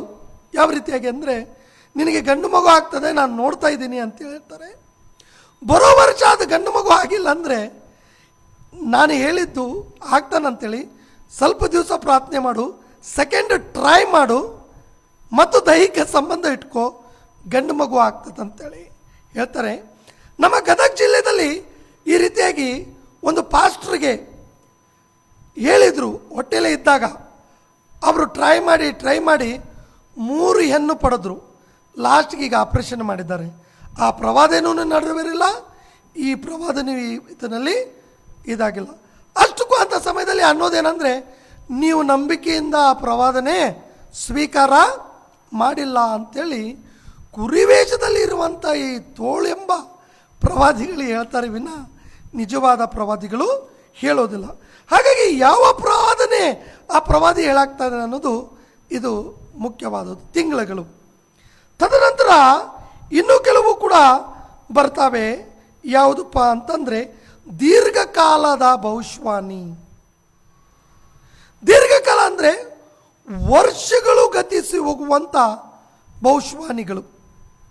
ಉದಾಹರಣೆಗೆ ಇದಕ್ಕೆ ನಾನು ಹಿಂದಿಂದಕ್ಕೂ ಹೇಳ್ತಾ ಯೇಸು ಕ್ರಿಸ್ತರು ಹೇಳ್ತಾರೆ, ಈ ಕಲ್ಲಿನ ಮೇಲೆ ಕಲ್ಲು ಇರುವುದಿಲ್ಲ ಅಂತೇಳಿ. ಈ ಕಲ್ಲಿನ ಮೇಲೆ ಕಲ್ಲು ಇರುವುದಿಲ್ಲ ಅಂತೇಳಿ ಯೇಸು ಸ್ವಾಮಿ ಹೇಳಿದ 40 ವರ್ಷದ ನಂತರ ಆ ಪ್ರವಚನ ಹೆಚ್ಚು ಕಡಿಮೆ AD 70 ನೆರವೇರ್ತದೆ. ಆದರೆ ಯೇಸು ಕ್ರಿಸ್ತರು ಇನ್ನೂ ಅನೇಕ ಪ್ರವಾದನೆ ಆತ್ಮಗಳು ಹೇಳಿದ್ದು ಇವತ್ತಿಗೂ ನೆರವೇರಿಲ್ಲ. ಅವು ದೀರ್ಘಕಾಲವಾದ ಪ್ರವಾದನೆ ವಚನಗಳಿದ್ದಾವೆ. ಸೊ ದೀರ್ಘಕಾಲ ಅಂದರೆ ಕಾಲಾಂತರಗಳ ನಂತರ ಕೂಡ ನೆರವೇರುವಂಥ ಪ್ರವಾದೀಯ ಅಥವಾ ಪ್ರವಾದನೆಗಳು ಇದ್ದಾವೆ. ನಾವು ಹಾನೋಕನ ವಿಷಯದಲ್ಲಿ ನೋಡೋದಾದರೆ ನಮಗೆ ಆತನು ಆದಾಮನಿಗೆ ಐ ಥಿಂಕ್ 7ನೇ ತಲೆ ಆಗಿರ್ತಾನೆ. ಆತನು ಹೇಳ್ತಾನೆ, ಕರ್ತನು ಲಕ್ಷಾಂತರ ದೂತರೊಟ್ಟಿಗೆ ಬರುವನು ಅಂಥೇಳಿ. ಅದು ಇವತ್ತಿಗೂ ನೆರವೇರಿಲ್ಲ. ಅದು ದೀರ್ಘಕಾಲದ ಪ್ರವಾದನೆ. ಅದು ಯೂದನ ಪತ್ರಿಕೆಯಲ್ಲಿ ನಮಗೆ ಬರೆಯಲ್ಪಟ್ಟಿದೆ. ಅದು ಯಾವಾಗ ನೆರವೇರ್ತದಪ್ಪ ಅಂತಂದರೆ ಯೇಸು ಕ್ರಿಸ್ತನು ಬರುವಾಗ ನೆರವೇರ್ತದೆ. ಹೀಗೆ ತತ್ಕ್ಷಣ ನಡೆಯುವ ಪ್ರವಾದನೆಗಳು, ಸ್ವಲ್ಪ ಗಂಟೆಗಳ ನಂತರ ನಡೆಯುವ ಪ್ರವಾದನೆಗಳು, ತಿಂಗಳುಗಳ ಆದ ಮೇಲೆ ನಡೆಯುವಂಥ ಪ್ರವಾದಿಗಳು, ವರ್ಷಗಳು ಕಾಲಗಳು ಆದ ಮೇಲೆ ನಡೆಯುವಂಥ ಪ್ರವಾದನೆಗಳಿದ್ದಾವೆ. ದೇವರಿಂದ ನೇಮಿಸಲ್ಪಟ್ಟ ಕುರಿಯಾದ ಪ್ರವಾದಿ ಇವುಗಳನ್ನು ಹೇಳ್ತಾನೆ. ತೋಳಾದ ಪ್ರವಾದಿ, ಕುರಿವೇಷದಲ್ಲಿ ಇರುವಂಥ ತೋಳಾದ ಪ್ರವಾದಿ, ಅವನು ಏನು ಹೇಳ್ತಾನೆ ಅವನಿಗೆ ಗೊತ್ತಾಗುವುದಿಲ್ಲ. ಪ್ರಜೆಗಳನ್ನು ದಾರಿ ತಪ್ತಾರೆ. ಅದು ಎಲ್ಲಕ್ಕಿಂತಲೂ ತಪ್ಪು ಪ್ರಜೆಗಳಾದಂಥ ನಿಮ್ಮದು. That is your fault. ಪ್ರಜೆಗಳಾದಂಥ ನಿಮ್ಮ ಫಾಲ್ಟ್ ಆಗಿದೆ. ನೀವು ಗಮನಿಸಬೇಕು, ಇದು ತೋಳ, ಇದು ಕುರಿಯ. ಅಂದರೆ ಇದು ನಿಜವಾದ ಪ್ರವಾದಿಯ ಅಥವಾ ಸುಳ್ಳಾದ ಪ್ರವಾದಿಯ ಅಂಥೇಳಿ ನಿಮ್ಮ ಮೇಲೆ ಬಿಟ್ಟಿದ್ದು ನಿಮ್ಮಿಷ್ಟ. Over to past. 100% ಟ್ರೂ. ಇದನ್ನು ನಾನು ಸಂಪೂರ್ಣವಾಗಿ ಒಪ್ಪುತ್ತೇನೆ. ಯಾಕಂದರೆ ಜನರು ನಿಜವಾಗ್ಲೂ ಎಷ್ಟು ಕಣ್ಣು ಮುಚ್ಚಿಕೊಂಡು ತಮ್ಮ ಭಕ್ತಿ ಜೀವನದಲ್ಲಿ ಮುಂದೆ ಸಾಗ್ತಾ ಇದ್ದಾರೆ ಅಂದರೆ 1-2 ಉದಾಹರಣೆಗಳು ನಾನು ಹೇಳ್ತೇನೆ. ಮೊದಲನೇದು, ಇತ್ತೀಚೆಗೆ ಬಳ್ಳಾರಿಯಲ್ಲಿ ಒಂದು ಭಾರಿ ಬಹಿರಂಗ ಕೂಟವು ನಡೀತು. ಎಲ್ಲ ಸೇವಕರು, ಹಿರಿಯ ಭಾರಿ ಸೇವಕರೆಲ್ಲರೂ ಕೂಡ ಬಳ್ಳಾರಿಯಲ್ಲಿ ಒಬ್ಬ ಪ್ರವಾದಿಯನ್ನು ಕರೆದರು. 3 ದಿನ ಕೂಟಗಳು ನಡೆಸಿದರು. ಅವರ ಹೆಸರು ಸುತ್ತಮುತ್ತಲಿದ್ದವರಿಗೆ ಎಲ್ಲರೂ ಕೂಡ ಗೊತ್ತಿರಬಹುದು, ಪೃಥ್ವಿ ಅಂತೇಳಿ. ಅವರು ದೊಡ್ಡ ಪ್ರವಾದನೆಕಾರರು ಎಂಬುದಾಗಿ ಆಂಧ್ರ ಪ್ರದೇಶದಲ್ಲಿ, ತೆಲಂಗಾಣದಲ್ಲಿ ಫೇಮಸ್. ಆದರೆ ಕಳೆದ ದಿನಮಾನಗಳಲ್ಲಿ ಅವರು ಒಂದು ಪ್ರವಾದನೆ ಹೇಳಿದರು, ಜಗನ್ ಬಂದುಬಿಡ್ತಾನೆ, ಮೋದಿ ಹೋಗಿಬಿಡ್ತಾನೆ ಎಂಬುದಾಗಿ. ಅಂದರೆ ಭಾಳಷ್ಟು ಮಂದಿ ಹೇಳಿದ್ದಾರೆ ಈ ಪ್ರವಚನವನ್ನು ಭಾಳ ಸ್ಪಷ್ಟವಾಗಿ. ಇವರು ಉಪಯೋಗಿಸುವ ಪದವೇನೆಂದರೆ ತುಂಬ ದುಃಖಕರವಾದದ್ದು. ಇದು ಗಾಡ್ ಟೋಲ್ಡ್ ಮೀ, ದೇವರು ನನ್ನೊಟ್ಟಿಗೆ ಮಾತನಾಡಿದ್ದಾನೆ, ನೋಡ್ರಿ ಜಗನ್ ಬಂದುಬಿಡ್ತಾ ಇದ್ದಾನೆ, ಮೋದಿ ಹೋಗ್ತಾ ಇದ್ದಾನೆ ಅಂತೇಳಿ. ಇಂಥ ಪ್ರವಚನಗಳು ಅಂದರೆ ಈಗಾಗಲೇ ನಾನು ಪಾಸ್ಟರ್ನ ಪ್ರಶ್ನೆ ಕೇಳಿದಾಗ ಅವರು ನೇರವಾಗಿ ಉತ್ತರವನ್ನು ಕೊಟ್ಟಿದ್ದರು. ಪ್ರವಾದನೆ ಎಂಬುದು ಅದು ಸತ್ಯವೇದದ ಸುತ್ತು ತಿರುಗಾಡುತ್ತೆ. ಯೇಸು ಕ್ರಿಸ್ತನ ಕೇಂದ್ರವಾಗಿದ್ದುಕೊಂಡು ಪ್ರವಾದನೆ ಇರುತ್ತೆ. ಮತ್ತು ಇನ್ನೊಂದು ಕೂಡ ನಾನು ಹೇಳಲಿಕ್ಕೆ ಬಯಸುತ್ತೇನೆ. ಮುಂದೆ ನಾವು ಅದನ್ನು ಉತ್ತರ ಪಡೆದುಕೊಳ್ಳುತ್ತಾ ನಾವು ಮುಂದೆ ಸಾಕ್ತೀವಲ್ಲ, ಅವಾಗ ಇನ್ನೊಂದು ವಿಚಾರವನ್ನು ಹೇಳ್ತೀನಿ. ಸದ್ಯಕ್ಕೆ ಈ ಪೃಥ್ವಿ ಅಂತವ್ರನ್ನ ಕರೆದು ಈ ಸುಳ್ಳು ಪ್ರವಾದಿಯಿಂದ ವಾಕ್ಯವನ್ನು ಈ ಇಡೀ ಸೇವಕರು ಮತ್ತು ಅನೇಕ ಹಿರಿಯರು ಮಾಡಿದ್ದಾರೆ. ಅಂದರೆ ನಿಜವಾಗ್ಲೂ ಅದು ಎಷ್ಟು ಒಂದು ತಪ್ಪು ಕಾರ್ಯ ಎಂಬುದಾಗಿ ನಾನು ಹೇಳಲಿಕ್ಕೆ ಇಷ್ಟಪಡ್ತೇನೆ. ಯಾಕಂದರೆ ಅವರು ಯಾವುದೇ ಒಂದು ಪಶ್ಚಾತ್ತಾಪ ಪಟ್ಟಿಲ್ಲ. ಹೌದು, ನಾನು ಇದು ಕರ್ತನ ಮಾತಲ್ಲ, ನನ್ನಷ್ಟಿಗೆ ನಾನೇ ಮಾತನಾಡಿದ್ದೀನಿ, ದಯವಿಟ್ಟು ಪವಿತ್ರಾತ್ಮ ನನ್ನನ್ನು ಕ್ಷಮಿಸಬೇಕು, ಯೇಸುವೆ ನನ್ನನ್ನು ಕ್ಷಮಿಸು, ಸಭೆಯೇ ನನ್ನನ್ನು ಕ್ಷಮಿಸು ಎಂಬುದಾಗಿ ಯಾವುದೇ ಒಂದು ಸ್ಟೇಟ್ಮೆಂಟ್ ಕೊಟ್ಟಿಲ್ಲ. ಈ ಸುಳ್ಳು ಪ್ರವಾದಿಗಳನ್ನು, ಯಾಕಂದರೆ ನೇರವಾಗಿ ನಾನು ಹೇಳ್ತಾ ಇದ್ದೀನಿ ಅವರು ಸುಳ್ಳು ಪ್ರವಾದಿಗಳಂತೇಳಿ, ನಾನು ಹೇಳೋದಲ್ಲ, ಸತ್ಯವೇದ ಹೇಳ್ತಾ ಇದೆ. ಒಂದು ವೇಳೆ ಯಾರಾದರೂ ಪ್ರವಾದನೆ ಹೇಳುವಾಗ ಅದು ಯಾವಾಗಲೂ ನೆರವೇರಿಲ್ಲ ಎಂಬುದಾಗಿ ಹೇಳುವುದಾದರೆ ಅವರು ಸುಳ್ಳು ಪ್ರವಾದಿಗಳು ಎಂಬುದಾಗಿ ಸತ್ಯವೇದ ಹೇಳ್ತಾ ಇದೆ. ಹಾಗಾಗಿ ನೆರವೇರದೇ ಇರುವಂತಹ, ಯಾಕಂದರೆ ಅವರು ಟೈಮ್ ಸ್ಪ್ಯಾನ್ ಕೂಡ ಹೇಳ್ಬಿಟ್ರು. ಜಗನ್ ಈ ಒಂದು ಎಲೆಕ್ಷನ್ನಲ್ಲಿ ಈಗ ಪಾಸ್ ಅವರು ಹೇಳಿದ ಪ್ರಕಾರ ನಿನಗೆ ಈಗ ಗಂಡು ಮಗ ಆಗಲಿಲ್ಲ ಅಂದರೆ ನೆಕ್ಸ್ಟ್ ಮತ್ತೆ ಟ್ರೈ ಮಾಡು, ಅವಾಗ ಬರುತ್ತೆ ಅನ್ನೋದಲ್ಲ. ಈಗ ಜಗನ್ ಈಗ ಬರ್ತಾನೆ ಅಂದರೆ ಈಗ ಬರ್ಬೇಕು, ಮತ್ತೆ ಯಾವಾಗೋ ಬಂದರೆ ಅದು ನಾನು ಹೇಳಿ ನೋಡ್ರಿ 2009ನಲ್ಲಿ ಪ್ರವಚನ ಹೇಳೀನಿ ಈಗ ಬಂದ್ಬಿಟ್ಟಾನ ಅಂತೇಳಿ ಆಫ್ಟರ್ 10 years ಹೇಳೋದಲ್ಲ. ನೀನು ಯಾವಾಗ ಹೇಳಿದೆಯೋ ವೆರಿ ನೆಕ್ಸ್ಟ್ ಅದು ಆಗಬೇಕು. ಅಥವಾ ಯಾವಾಗೋ ಒಂದು ಸಮಯದಲ್ಲಿ ಆಗ್ತಾರೆ ಅಂತ ಅವ್ರು ಹೇಳಿದರೆ ಅದನ್ನು ನಾವು ಕನ್ಸಿಡರ್ ಮಾಡೋದಿಲ್ಲ. ಎಲೆಕ್ಷನ್ ಮುಂದೆ ಅವ್ರು ಹೇಳಿರ್ತಾರೆ, ನಂಬರ್ 1. ನಂಬರ್ 2, ಎಡ್ವರ್ಡ್ ವಿಲಿಯಂ ಎಂಬ ಹಿರಿಯ ಘನ ಸೇವಕರು ಅವರು ಕೂಡ 2019ನಲ್ಲಿ ಸೇಮ್ ಇದೇ ಪ್ರವಚನವನ್ನು ಹೇಳಿದರು. ಗಾಡ್ ಟೋಲ್ಡ್ ಮೀ, ದೇವರು ನನ್ನೊಟ್ಟಿಗೆ ಹೇಳಿದ್ದನ್ನು ನಿಮ್ಮೊಟ್ಟಿಗೆ ಹೇಳ್ತಾ ಇದ್ದೇನೆ ಎಂಬುದಾಗಿ ಪ್ರವಚನವನ್ನು ಹೇಳಿದರು. ನಿನ್ನೆ ಮೊನ್ನೆ ದಿನದಲ್ಲಿ RTF ಅವರು ವಿಡಿಯೋವನ್ನು ಮಾಡುತ್ತಾ ಅದನ್ನು ಒಪ್ಪಿಕೊಂಡ್ರು. ತಪ್ಪು ಮೊದಲು ಒಪ್ಕೊಂಡಿಲ್ಲ, ಸಮರ್ಥನೆ ಮಾಡಿಕೊಂಡ್ರು. ಮತ್ತು ತಿರ್ಗಾವರ್ತಿ BB ಅವರು ಹಿತಬೋಧ ಎಂಬ ಯೂಟ್ಯೂಬ್ ಚಾನಲ್ ಮೂಲಕ ಅವರು ಮಾತನಾಡಿದ ಮೇಲೆ ಅವರು ಇಲ್ಲ ನಮ್ಮದು ತಪ್ಪಾಯಿತು, ಅವರು ತಪ್ಪು ಪ್ರವಚನವನ್ನು ಹೇಳಿದರು ಎಂಬುದಾಗಿ ಹೇಳಿದರು. ಬಟ್ ಯಾರೋ ಪಕ್ಕದಲ್ಲಿದ್ದವರು ಅದು ತಪ್ಪು ಪ್ರವಚನ ಅಂತ ಹೇಳ್ತಾ ಇದ್ದಾರೆ. ಎಡ್ವರ್ಡ್ ವಿಲಿಯಂ ಇದುವರೆಗೂ ಕೂಡ ಈ ಸ್ಟೇಟ್ಮೆಂಟ್ ಪಾಸ್ ಮಾಡಿಲ್ಲ. ನಾನು ತಪ್ಪು ಪ್ರವಚನವನ್ನು ಹೇಳಿದ್ದೇನೆ, ದಯವಿಟ್ಟು ಪವಿತ್ರಾತ್ಮನೆ ಕ್ಷಮಿಸು ಅಂತ ಹೇಳಿಲ್ಲ. ಆದರೂ ಈಗಲೂ ಕೂಡ ಅವರು ಪ್ರವಚನಗಳನ್ನು ಹೇಳುವುದಕ್ಕೆ ಅಥವಾ ವಾಕ್ಯವನ್ನು ಸಾರುವುದಕ್ಕೆ ಹೋಗ್ತಾ ಇದ್ದಾರೆ. ಹೀಗಾಗಿ ಜನರು ಎತ್ತಿಚ್ಕೊಳ್ಬೇಕು, ಸತ್ಯಾಂಶಗಳನ್ನು ಪರಿಶೀಲಿಸಬೇಕು. ಪ್ರವಾದನೆ ಅಂದರೆ ತಮಾಷೆ ಅಲ್ರಿ. ಪ್ರವಾದಿ ಅಂದರೆ ಏನು ತಮಾಷೆ ಅಲ್ಲದು. ಸುಮ್ಮನೆ ಏನೋ ನಮ್ಮ ಇಷ್ಟ ಬಂದಂಗೆ ನನ್ನ ಹೃದಯದಲ್ಲಿ ಏನೋ ಬಂತು ನಾನು ಮಾತನಾಡುವುದು ಎಂಬುದು ಅಲ್ಲ. ಹಾಗಾಗಿ ಈ ವಿಷಯದಲ್ಲಿ ನಾವೆಲ್ಲರೂ ಕೂಡ ಸ್ವಲ್ಪ ಇದರಲ್ಲಿ ಕಾಳಜಿ ವಹಿಸಬೇಕು, ಇನ್ನು ಆಲೋಚಿಸಬೇಕು. ಸತ್ಯವನ್ನು ಸ್ಥಿರವಾಗಿ ನಾವು ತಿಳಿದುಕೊಳ್ಳುವುದಕ್ಕೆ ಪ್ರವಾದನೆ ವಿಷಯದಲ್ಲಿ ಮತ್ತು ಪ್ರವಾದಿ ವಿಷಯದಲ್ಲಿ ನಾವು ತುಂಬ ಜಾಗರೂಕತೆಯಿಂದ ಇರಬೇಕು. ಅದು ಹಾಸ್ಯಾಸ್ಪದವಾಗಿ ನಾವು ಸಭೆಯಲ್ಲಿ ಅಥವಾ ದೇವರ ಒಂದು ಮಂದಿರದಲ್ಲಿ ನಾವು ಮಾಡಬಾರ್ದು. ಅದು ದೇವರಿಗೆ ವಿರುದ್ಧವಾದ ಪಾಪ ಎಂಬುದಾಗಿ ನಾನು ಹೇಳಲಿಕ್ಕೆ ನಾನು ಇಷ್ಟಪಡ್ತೇನೆ. ಹಾಗೆ ನಾವು ಮುಂದಕ್ಕೆ ಸಾಗೋಣ. ಈಗ ನಾವು ಪ್ರವಾದನೆಯಲ್ಲಿ ವಿಧಗಳನ್ನು ನಾವು ತಿಳಿದುಕೊಂಡಿದ್ದೇವೆ. ಈಗ ಮುಂದೆ ಪ್ರವಾದನೆ ಅಂದರೆ ಹೊಸ ಒಡಂಬಡಿಕೆಯಲ್ಲಿ ಪ್ರವಾದನೆಯ ಮೂಲಕ ಸಭೆಗೆ ಮತ್ತು ವ್ಯಕ್ತಿಗೆ ಉಂಟಾಗುವ ಪ್ರಯೋಜನ. ಅಸಲು ಪ್ರವಾದನೆ ಎಂಬ ಅಥವಾ ಈ ಒಂದು ವರವನ್ನು ಕರ್ತನು ಎದಕ್ಕಾಗಿ ಕೊಟ್ಟಿದ್ದಾನೆ ಅದನ್ನು ಕೂಡ ನಾವು ಅರಿಯಬೇಕಲ್ಲ. ಸುಮ್ಮನೆ ವರಗಳು 9 ವರಗಳು ಎದಕ್ಕೆ ಕೊಟ್ಟಿದ್ದಾನೆ ಅನ್ನೋ ಜ್ಞಾನ ನಮಗಿಲ್ಲ ಅಂದರೆ ಅದರ ಉಪಯೋಗ ಕೂಡ ನಮಗೆ ಗೊತ್ತಾಗಲ್ಲ. ದೇವರು ಒಂದು ಉದ್ದೇಶಕ್ಕಾಗಿ ಸಭೆಗೆ ವರಗಳನ್ನು ಅನುಗ್ರಹಿಸಿದ್ದಾನೆ. ಆ ಉದ್ದೇಶ ಅದರಲ್ಲಿ ನೆರವೇರಿಸಲ್ಪಡಬೇಕು. ಆ ಉದ್ದೇಶನೇ ನಿನಗೆ ಗೊತ್ತಿಲ್ಲ ಅಂದರೆ ನಿನಗೆ ಮತ್ತು ವೇಣುಸ್ವಾಮಿಗೆ ಯಾವ ವ್ಯತ್ಯಾಸ ಇರೋದಿಲ್ಲ. ವೇಣುಸ್ವಾಮಿ ಅದೇ ಇರುತ್ತಲ್ಲ. ಇವತ್ತು ಸಚಿನ್ ತೆಂಡೂಲ್ಕರ್ ಕ್ರಿಕೆಟ್ನಲ್ಲಿ ಸೆಂಚುರಿ ಬಾರಿಸ್ತಾನ ಇಲ್ಲ, ಇಂಡಿಯಾ ಸೋಲುತ್ತಾ ಗೆಲ್ಲುತ್ತಾ, ಮೋದಿ ಗೆಲ್ಲುತ್ತಾನ ಹೋಗ್ತಾನ, ಇಂಥವೆಲ್ಲ ಕೂಡ ನಾವು ಕೇಳಬೇಕಾಗತ್ತೆ, ನಂಬಬೇಕಾಗತ್ತೆ.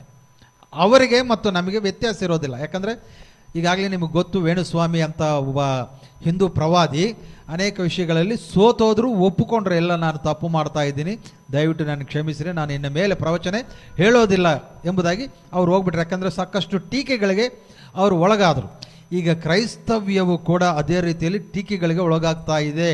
ಅನೇಕರು ಕ್ರೈಸ್ತವ್ಯವನ್ನು ನೋಡಿ ನಗುತ್ತಾ ಇದ್ದಾರೆ.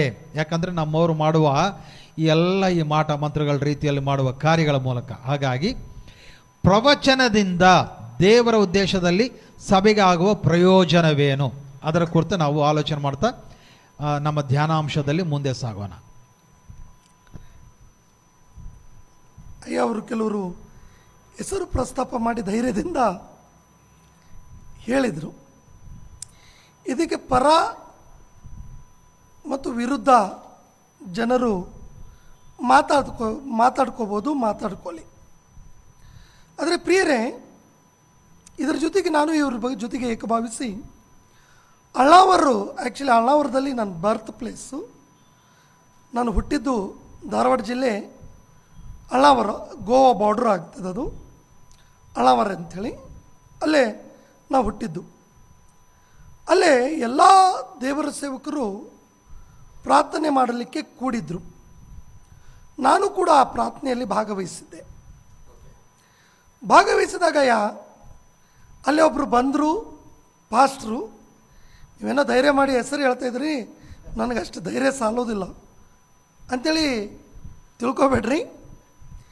ನನಗೂ ಧೈರ್ಯ ಇದೆ. ಆದರೆ ಆ ವ್ಯಕ್ತಿ ಹೆಸರನ್ನು ಹೇಳದೆ ಇಷ್ಟಕ್ಕೆ ಅವರು ಈ ವಿಡಿಯೋ ಅಥವಾ ಟಿ ವಿನಲ್ಲಿ ನೋಡಿದರೆ ಅವರು ನನ್ನ ಬಗ್ಗೆನೇ ಅಂತ ಅರ್ಥನೂ ಕೂಡ ಮಾಡ್ಕೋತಾರೆ. ಅವರು ಸ್ಟೇಜ್ ಮೇಲೆ ಬಂದು ಒಂದು ಮಾತು ಹೇಳಿದರು.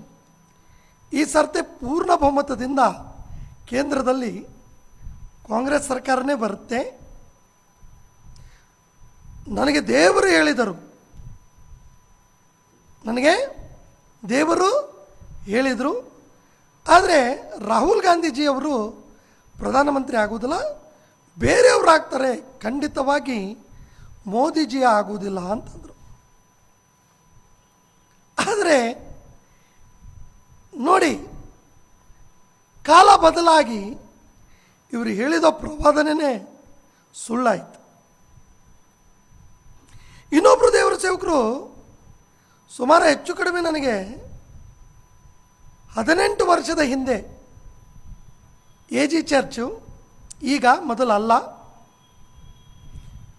ಕೇರಳ ಮೂಲದವರು ಹುಬ್ಬಳ್ಳಿ ಪ್ರಾಂತದಲ್ಲಿ ಸೇವೆ ಮಾಡ್ತಾರೆ.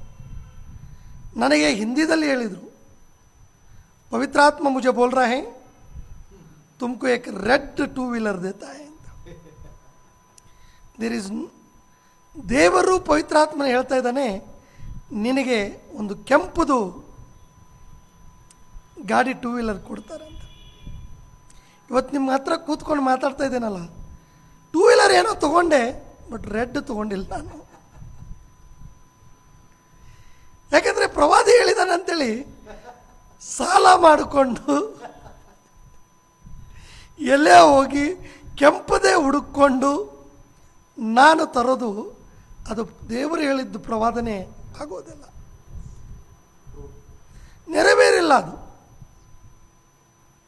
ಮುಂದೆ ಒಂದು ವೇಳೆ ನಾನೇ ರೊಕ್ಕ ಕೊಟ್ಟು ಕೆಂಪದೇ ಗಾಡಿ ತಗೊಂಡ್ರು ಅವರ ಪ್ರವಾದನೆ ನೆರವೇರಿದಂಗಲ್ಲ. ಅದು ನಾನು ಇಷ್ಟಪಟ್ಟು ಆ ಕಲರ್ ವೆಹಿಕಲನ್ನು ಕೊಂಡ್ಕೊಂಡದ್ದು.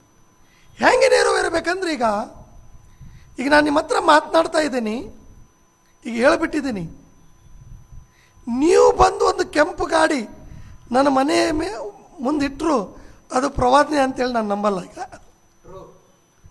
ವೀಕ್ಷಕರು ಕೂಡ ಏನೋ ಪಾಸ್ಟರ್ಗೆ 2 ವೀಲರ್ ಇಲ್ಲ ಅಂತೇಳಿ ರೆಡ್ ವೆಹಿಕಲ್ ತಂದು ಕೊಟ್ಟರು ಅದು ಪ್ರವಾದನೆ ಅಂತ ನಾನು ನಂಬಲ್ಲ.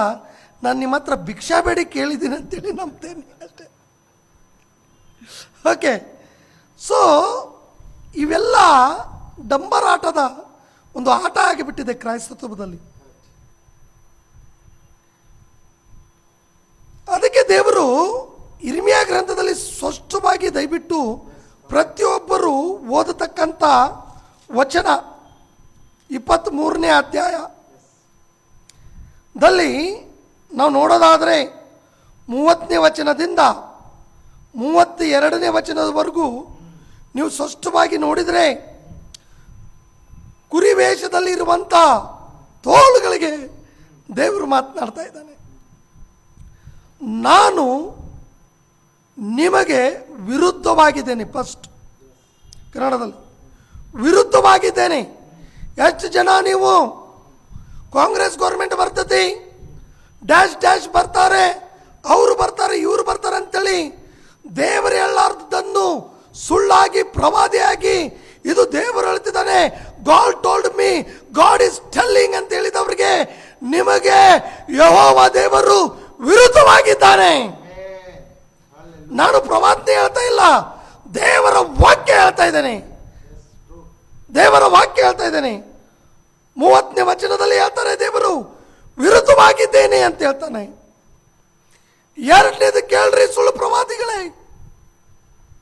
ಫಸ್ಟ್ ಸುಳ್ಳು ಪ್ರವಾದಿಗಳೇ, ನೀವು ಡಂಬರಾಟ ಆಡ್ತಿರುವಂತ ಪ್ರವಾದಿಗಳೇ, ಕ್ರೈಸ್ತ ಧರ್ಮವನ್ನು ಅಮಾಯಕರಾದ ವಿಶ್ವಾಸಿಗಳನ್ನು ತಪ್ಪು ಮಾರ್ಗದಲ್ಲಿ ನಡೆಸುತ್ತಿರುವಂತ ಕುರಿವೇಷದಲ್ಲಿರುವಂತಹ ತೋಳುಗಳೇ, ನಿಮಗೆ ದೇವರು ವಿರುದ್ಧವಾಗಿದ್ದಾನೆ. 31ನೇ ವಚನದ ಪ್ರಕಾರ ನಾನು ಪ್ರತಿಭಟಿಸುವನಾಗಿದ್ದೇನೆ, ವಿರುದ್ಧವಾಗಿದ್ದೇನೆ ಮತ್ತು ನಾನು ಪ್ರತಿಭಟಿಸುತ್ತೇನೆ. I will protest you. ನಾನು ಪ್ರತಿಭಟಿಸುತ್ತೇನೆ ಅಂತಾನೆ. ಹಾಗಾಗಿ ಪ್ರೋಗ್ರಾಂ ಮೂಲಕ ನಾನು ದೇವರ ವಾಕ್ಯವನ್ನು ಎತ್ತಿ ಹಿಡಿದು ನಾನು ಮತ್ತು ಪಾಸ್ಟರು ಸುಳ್ಳು ಪ್ರವಾದಿಗಳಾದ ನಿಮಗೆ ಪ್ರತಿಭಟಿಸುತ್ತೇವೆ. ನಮ್ಮ ಜೊತೆಗೆ ವಾಕ್ಯ ಕೂಡ ನಿಮ್ಮನ್ನು ಪ್ರತಿಭಟಿಸ್ತಾ ಇದೆ. ದಯವಿಟ್ಟು ವಿಶ್ವಾಸಿಗಳ ಒಟ್ಟಿಗೆ ಆಟ ಆಡಬೇಡ್ರಿ. ಮೂರನೇದು, ನಾನು ಎದುರಿಸುವನಾಗಿದ್ದೇನೆ ಅಂತ. ಎದುರಿಸುವನಾಗಿದ್ದೇನೆ, ಒಂದು ವಿರುದ್ಧವಾಗಿದ್ದೇನೆ, ಎರಡನೇದು ಪ್ರತಿಭಟಿಸುತ್ತೇನೆ, ಮತ್ತು ಮೂರನೇದು ವಿರುದ್ಧ ಎದುರಿಸುವನಾಗಿದ್ದೇನೆ. ನೋಡಿ, ವಿರುದ್ಧವಾಗಿದ್ದೇನೆ, ಪ್ರತಿಭಟಿಸುತ್ತೇನೆ ಮತ್ತು ಎದುರಿಸುವನು ಆಗಿದ್ದೇನೆ. ದೇವರು ಸುಳ್ಳು ಪ್ರವಾದಿಗಳಾದ ನಿಮಗೆ ಎದುರಿಸುವನು ಆಗಿದ್ದಾನೆ. ಹಾಗಾಗಿ ಪ್ರಿಯರೇ, ಸತ್ಯ ಮಾರ್ಗ ಚಾನಲ್ ಟಿವಿಯ ವೀಕ್ಷಕರೇ, ಸುಳ್ಳು ಪ್ರವಾದಿಗಳಿಗೆ ವಿರುದ್ಧವಾಗಿ ನಿಂತುಕೊಳ್ಳ್ರಿ, ಸುಳ್ಳು ಪ್ರವಾದಿಗಳಿಗೆ ಪ್ರತಿಭಟಿಸಿರಿ ಮತ್ತು ಅವರಿಗೆ ಎದುರಾಗಿ ಇರ್ರಿ, ಎದುರಿಸಬೇಕು. ಸೊ ನೀವಿಷ್ಟೊತ್ತು ತಮಗೆ ಯಾರ್ಯಾರ್ದೋ ಹೆಸರುಗಳನ್ನು ಹೇಳಿದ್ರಲ್ಲ, ಅವರಿಗೆಲ್ಲರಿಗೂ ಈ ವಚನವನ್ನು ನಾನು ಗಿಫ್ಟಾಗಿ ಕೊಡ್ತಾ ಇದ್ದೇನೆ. ಮತ್ತು ಅಂಥವ ಅನೇಕ ಸಂಗತಿಗಳು ನನ್ನ ಮತ್ತು ನಿಮ್ಮ ಜೀವಿತಗಳಲ್ಲಿ, ಪ್ರಿಯ ವೀಕ್ಷಕರ ಜೀವಿತದಲ್ಲಿ ನಡೆದಿದೆ. ನನ್ನ ಮನೆಗೆ ಬಂದು ಅನೇಕರು ಹೇಳಿದರು. ಒಂದು ದಿವಸ ಬಂದರು ಒಬ್ಬರು ಪಾಸ್ಟರ್, ಬ್ಯಾಂಗ್ಳೂರ್ಲಿಂತ. ನಾನು ನಾಷ್ಟಾಗೆ ಕರೆದಿದ್ದೆ ಪಾಸ್ಟರ್ ಅವ್ರಿಗೆ, ಬನ್ನಿರಿ ನಮ್ಮ ಮನೆಗೆ ಅಂತೇಳಿ. ಬಂದರು. ಬಂದಿದ್ದ ಕೂಡಲೇ, ಗಾಡ್ ಈಸ್ ಟೆಲ್ಲಿಂಗ್ ಮೀ, ದೇವ್ರು ನಿಂಗೆ ಫೈನಾನ್ಸಲ್ ಬ್ರೇಕ್ ಥ್ರೂ ಕೊಡ್ತಾನೆ ಅಂತಂದರು. ನೋಡಿ, ಗಿಮಿಕ್ ನೋಡಿ ಚೆನ್ನಾಗಿದೆ. ನಾನಂದೆ, brother, I am already blessed ಅಂತಂದೆ ಫೈನಾನ್ಸ್. ಅಂದ್ಕೂಡ ಆತನಿಗೆ ಶಾಕ್ ಆಯಿತು. ಬೇರೆ ಪಾಸ್ಟರ್ಸ್ ಇದ್ದರು, ಶಾಕ್ ಆಯಿತು. ಅಲ್ಲ, ಡಬಲ್ ಪೋರ್ಷನ್ ಫೈನಾನ್ಷಿಯಲ್ ಬ್ಲೆಸ್ಸಿಂಗ್ ತರ್ತಾ ಇದ್ದಾನೆ ಅಂತ ತಿರುಚ್ತಾ ಇದ್ದಾರೆ. ನೋಡಿ, ಫಸ್ಟ್ ಫೈನಾನ್ಷಿಯಲ್ ಬ್ರೇಕ್ ಥ್ರೂ, ಆಮೇಲೆ ಡಬಲ್ ಪೋರ್ಷನ್. ಹೀಗೆ ನಿಮಗೆ ಗಂಡು ಮಗು ಆಗುತ್ತೆ, ನಿಮಗೆ ಕಾರ್ ಕೊಡ್ತಾನೆ, ನಿಮಗೆ ಒಳ್ಳೆ ಜಾಬ್ ಕೊಡ್ತಾನೆ. ಕುರಿವೇಷದಲ್ಲಿರುವಂಥ ತೋಳುಗಳು. ದಯವಿಟ್ಟು ವಿಶ್ವಾಸಿಗಳೇ, ಎಚ್ಚರವಾಗಿದ್ದು ಪ್ರವಾದನೆಗಳನ್ನು ಪರಿಶೋಧಿಸಿರಿ. ಹಳೆ ಒಡಂಬಡಿಕೆಯಲ್ಲಿ ದೇವರು ಪ್ರವಾದಿಗಳನ್ನು ಉಪಯೋಗಿಸಿಕೊಂಡಾಗ, ದೇವರನ್ನು ಬಿಟ್ಟು ಅವರು ದೂರ ಹೋದಾಗ ಅವರನ್ನು ಎಚ್ಚರಿಸಿ ತನ್ನ ಕಡೆಗೆ ತಿರುಗಿಸುವುದಕ್ಕೋಸ್ಕರ ಪ್ರವಾದಿಗಳನ್ನು ಉಪಯೋಗಿಸಿಕೊಂಡನು. That is called reconciliation. ತಿರುಗಿ ಒಂದಾಗುವುದಕ್ಕೋಸ್ಕರ ಇಸ್ರಾಯೇಲ್ ಪ್ರಜೆಗಳು ದೇವರನ್ನು ಬಿಟ್ಟು ದೂರ ಹೋಗಿದ್ದಾಗ ಅವರನ್ನು ತಿರುಗಿ ದೇವರೊಟ್ಟಿಗೆ ಒಂದುಗೂಡಿಸಲಿಕ್ಕೆ ಅವರನ್ನು ಎಚ್ಚರಿಸಿ ಅವರನ್ನು ತಿರುಗಿ ಒಂದುಗೂಡಿಸೋದಕ್ಕೋಸ್ಕರ ಉಪಯೋಗಿಸಿಕೊಂಡನು. ಅಂದರೆ ಇಸ್ರಾಯೇಲರಿಗೆ ಏನು ಪ್ರಯೋಜನ ಅಂತಂದರೆ, ಅವರಿಗೆ ಎಚ್ಚರಿಕೆ ಮತ್ತು ದೇವರು ಅವರನ್ನು ತಿರುಗಿ ಒಂದುಗೂಡಿಸುವಿಕೆ ಲಾಭಕರವಾಗಿತ್ತು. ಅವರಿಗೆ ಎಚ್ಚರ ಸಿಗ್ತಾ ಇತ್ತು ಮತ್ತು ದೇವರೊಟ್ಟಿಗೆ ಒಂದಾಗ್ತಾ ಇದ್ರು. ಎರಡನೇದು, ಹಳೆ ಒಡಂಬಡಿಕೆಯಲ್ಲಿ ಪ್ರವಾದನೆಗಳು ದೇವರು ಮಾಡಿದವಾಗ ಅಥವಾ ಪ್ರವಾದಿಗಳನ್ನು ಕಳಿಸಿದಾಗ ಅವರನ್ನು ಆಧರಿಸಿ ಅವರನ್ನು ಧೈರ್ಯ ತುಂಬಿ ಅವರನ್ನು ಸಂತೈಸಲಿಕ್ಕೂ ಕೂಡ ಉಪಯೋಗಿಸಿಕೊಂಡನು. ಇಸ್ರಾಯೇಲ್ ಜನಾಂಗಕ್ಕೆ ಆಧರಿಸಿ ಧೈರ್ಯ ತುಂಬಿ ಅವರನ್ನು ಸಂತೈಸೋದಕ್ಕೋಸ್ಕರ ಕೂಡ ಪ್ರವಾದನೆ ವಾಕ್ಯಗಳನ್ನು ಉಪಯೋಗಿಸಿಕೊಂಡ್ರು. ಕಾರಣ, ಅವರು ದೇಶವನ್ನು ಬಿಟ್ಟು ದೇಶಕ್ಕೆ ಬಾನಸರಾಗಿ ಹೋದಾಗ ಅವರಿಗೆ ಧೈರ್ಯವನ್ನು ತುಂಬಿ ತಿರುಗಿ ಆಧರಿಸಿ ಸಂತೈಸಿ ನಿಮ್ಮನ್ನು ತಿರುಗಿ ನಿಮ್ಮ ದೇಶಕ್ಕೆ ಕರ್ಕೊಂಡು ಹೋಗ್ತೀನಿ ಅಂತೇಳಿ ಹೇಳೋದಕ್ಕೋಸ್ಕರ ಕೂಡ ಪ್ರವಾದಿಗಳನ್ನು ಉಪಯೋಗಿಸಿಕೊಂಡಿದ್ದನ್ನು ನಾವು ಹಳೆ ಒಡಂಬಡಿಕೆಯಲ್ಲಿ ನೋಡಬಹುದು. ಹೀಗೆ ರಾಜರು ತಪ್ಪಿ ಹೋದಾಗ, ಇಸ್ರಾಯೇಲರ ರಾಜರು ತಪ್ಪಿ ಹೋಗಿ ಇಸ್ರಾಯೇಲರನ್ನು ತಪ್ಪಾದ ಮಾರ್ಗದಲ್ಲಿ ನಡೆಸುತ್ತಿರುವಾಗ ಇಸ್ರಾಯೇಲರನ್ನು, ರಾಜನನ್ನು ಎಚ್ಚರಿಸೋದಕ್ಕೋಸ್ಕರ ಕೂಡ ಪ್ರವಾದಿಗಳನ್ನು ಉಪಯೋಗಿಸಿ ಆ ರಾಜ್ಯ ಪರಿಪಾಲನೆ ಸರಿಯಾಗಿ ನಡೆದು ಇಸ್ರಾಯೇಲರು ಸರಿಯಾದ ದೈವಿಕವಾದ ಮಾರ್ಗದಲ್ಲಿ ಹೋಗೋದಕ್ಕೋಸ್ಕರ ಕೂಡ ಪ್ರವಾದಿಗಳನ್ನು ಉಪಯೋಗಿಸಿಕೊಂಡರು. ಅಷ್ಟು ಮಾತ್ರ ಅಲ್ಲದೆ ರಾಜನು ವ್ಯಕ್ತಿಗತವಾಗಿ ತಪ್ಪು ಮಾಡಿದವಾಗ ಅವನನ್ನು ಎಚ್ಚರಿಸಿ ತಿದ್ದಲು ಕೂಡ ಉಪಯೋಗಿಸಿಕೊಂಡನು. ರಾಜನು ಕುಂಗಿ ಹೋಗಿದವಾಗ ಅವನನ್ನು ಧೈರ್ಯ ತುಂಬಿದಕ್ಕೋಸ್ಕರ ಕೂಡ ಪ್ರವಾದಿಗಳನ್ನು ಉಪಯೋಗಿಸಿಕೊಂಡನು. ಇವೆಲ್ಲವೂ ಇನ್ನು ಅನೇಕ ಸಂಗತಿಗಳು ನಾವು ಪ್ರವಾದಿ ಪುಸ್ತಕಗಳು ಓದುವಾಗ ಅಥವಾ ಅನೇಕ ಚರಿತ್ರಾತ್ಮಕ ಪುಸ್ತಕ ಓದುವಾಗ ಇವುಗಳನ್ನು ನಮಗೆ ಎದ್ದು ಕಾಣ್ತವೆ. ಒಡಂಬಡಿಕೆಯಲ್ಲಿ ಇಸ್ರಾಯೇಲರು ದೇವರೊಟ್ಟಿಗೆ ಒಂದೇ ಆಗಿರಬೇಕು ಎಂಬ ಉದ್ದೇಶದಿಂದ ಪ್ರವಾದಿಗಳನ್ನು ಉಪಯೋಗಿಸುತ್ತಾ ಬಂದನು. ಈಗ ತಾವು ಕೇಳಿದ್ರಿ, ಹೊಸ ಒಡಂಬಡಿಕೆಯಲ್ಲಿ ಸಭೆಗೆ ಏನು ಪ್ರಯೋಜನ? ಅನ್ಯ ಭಾಷಾ ಅಥವಾ ಟಂಗ್ಸ್, ಇದ್ರ ಬಗ್ಗೆ ಕೂಡ ತಾವು ಅನೇಕ ಸರ್ತೆ ತಮ್ಮ ಸತ್ಯ ಮಾರ್ಗ ಚಾನಲ್ದಲ್ಲಿ ತಮ್ಮ ವೀಕ್ಷಕರಿಗೆ ಚೆನ್ನಾಗಿ ವಿವರಿಸಿದಿರಿ, ಭಾಳ ಅರಿವನ್ನು ಮುಟ್ಟಿಸಿದಿರಿ. ಅದು ಒಂದು ಭಾಗ. ಆದರೆ ಅನ್ಯ ಭಾಷಾ ಮಾತನಾಡುವನು ದೇವರ ಸಂಗಡ ಮಾತನಾಡ್ತಾನೆ, ಪ್ರವಾದಿಸುವನು ಮನುಷ್ಯರ ಸಂಗಡ ದೇವರ ಬಾಯಾಗಿ ಮಾತನಾಡ್ತಾನೆ ಅನ್ನೋದು ಮನದಲ್ಲಿ ಪ್ರಿಯ ವೀಕ್ಷಕರು ತಾವು ಇಟ್ಕೋಬೇಕು. The prophet speaking with peoples but tongues, ಮಾತನಾಡುವನು he is speaking with God, ದೇವರೊಟ್ಟಿಗೆ ಮಾತನಾಡ್ತಾನೆ. ಸೊ ಪ್ರವಾದನೆ ಹೊರ ಇರೋದೇ ಮನುಷ್ಯರೊಟ್ಟಿಗೆ ದೇವರು ಹೇಳಿದ್ದನ್ನು ಕೇಳಿ ಮನುಷ್ಯರಿಗೆ ಹೇಳೋದಕ್ಕೋಸ್ಕರನೇ ಇರ್ಬೋದು. ಹಾಗಾಗಿ ಮನುಷ್ಯರ ಸಂಗಡ ಪ್ರವಾದಿ ಮಾತನಾಡ್ತಿರುವಾಗ ಅವನ ಮಾತುಗಳು ಈ ರೀತಿಯಾಗಿ ಇರ್ತಾವೆ ಅಂತೇಳಿ ಪೌಲನು 14ನೇ ಅಧ್ಯಾಯದಲ್ಲಿ ಇಲ್ಲೇ ಹೇಳ್ತಾನೆ. 14ನೇ ಅಧ್ಯಾಯ 3ನೇ ವಚನದಲ್ಲಿ, ಒಂದು, ಎಲ್ಲ ಪ್ರವಾದನೆಗಳು ಸಭೆಯನ್ನು, I am speaking about church, ಎಕ್ಲೆಸಿಯಾ, ಸಭೆಯನ್ನು ಭಕ್ತಿ ಅಭಿವೃದ್ಧಿಯನ್ನು ಉಂಟು ಮಾಡಬೇಕು.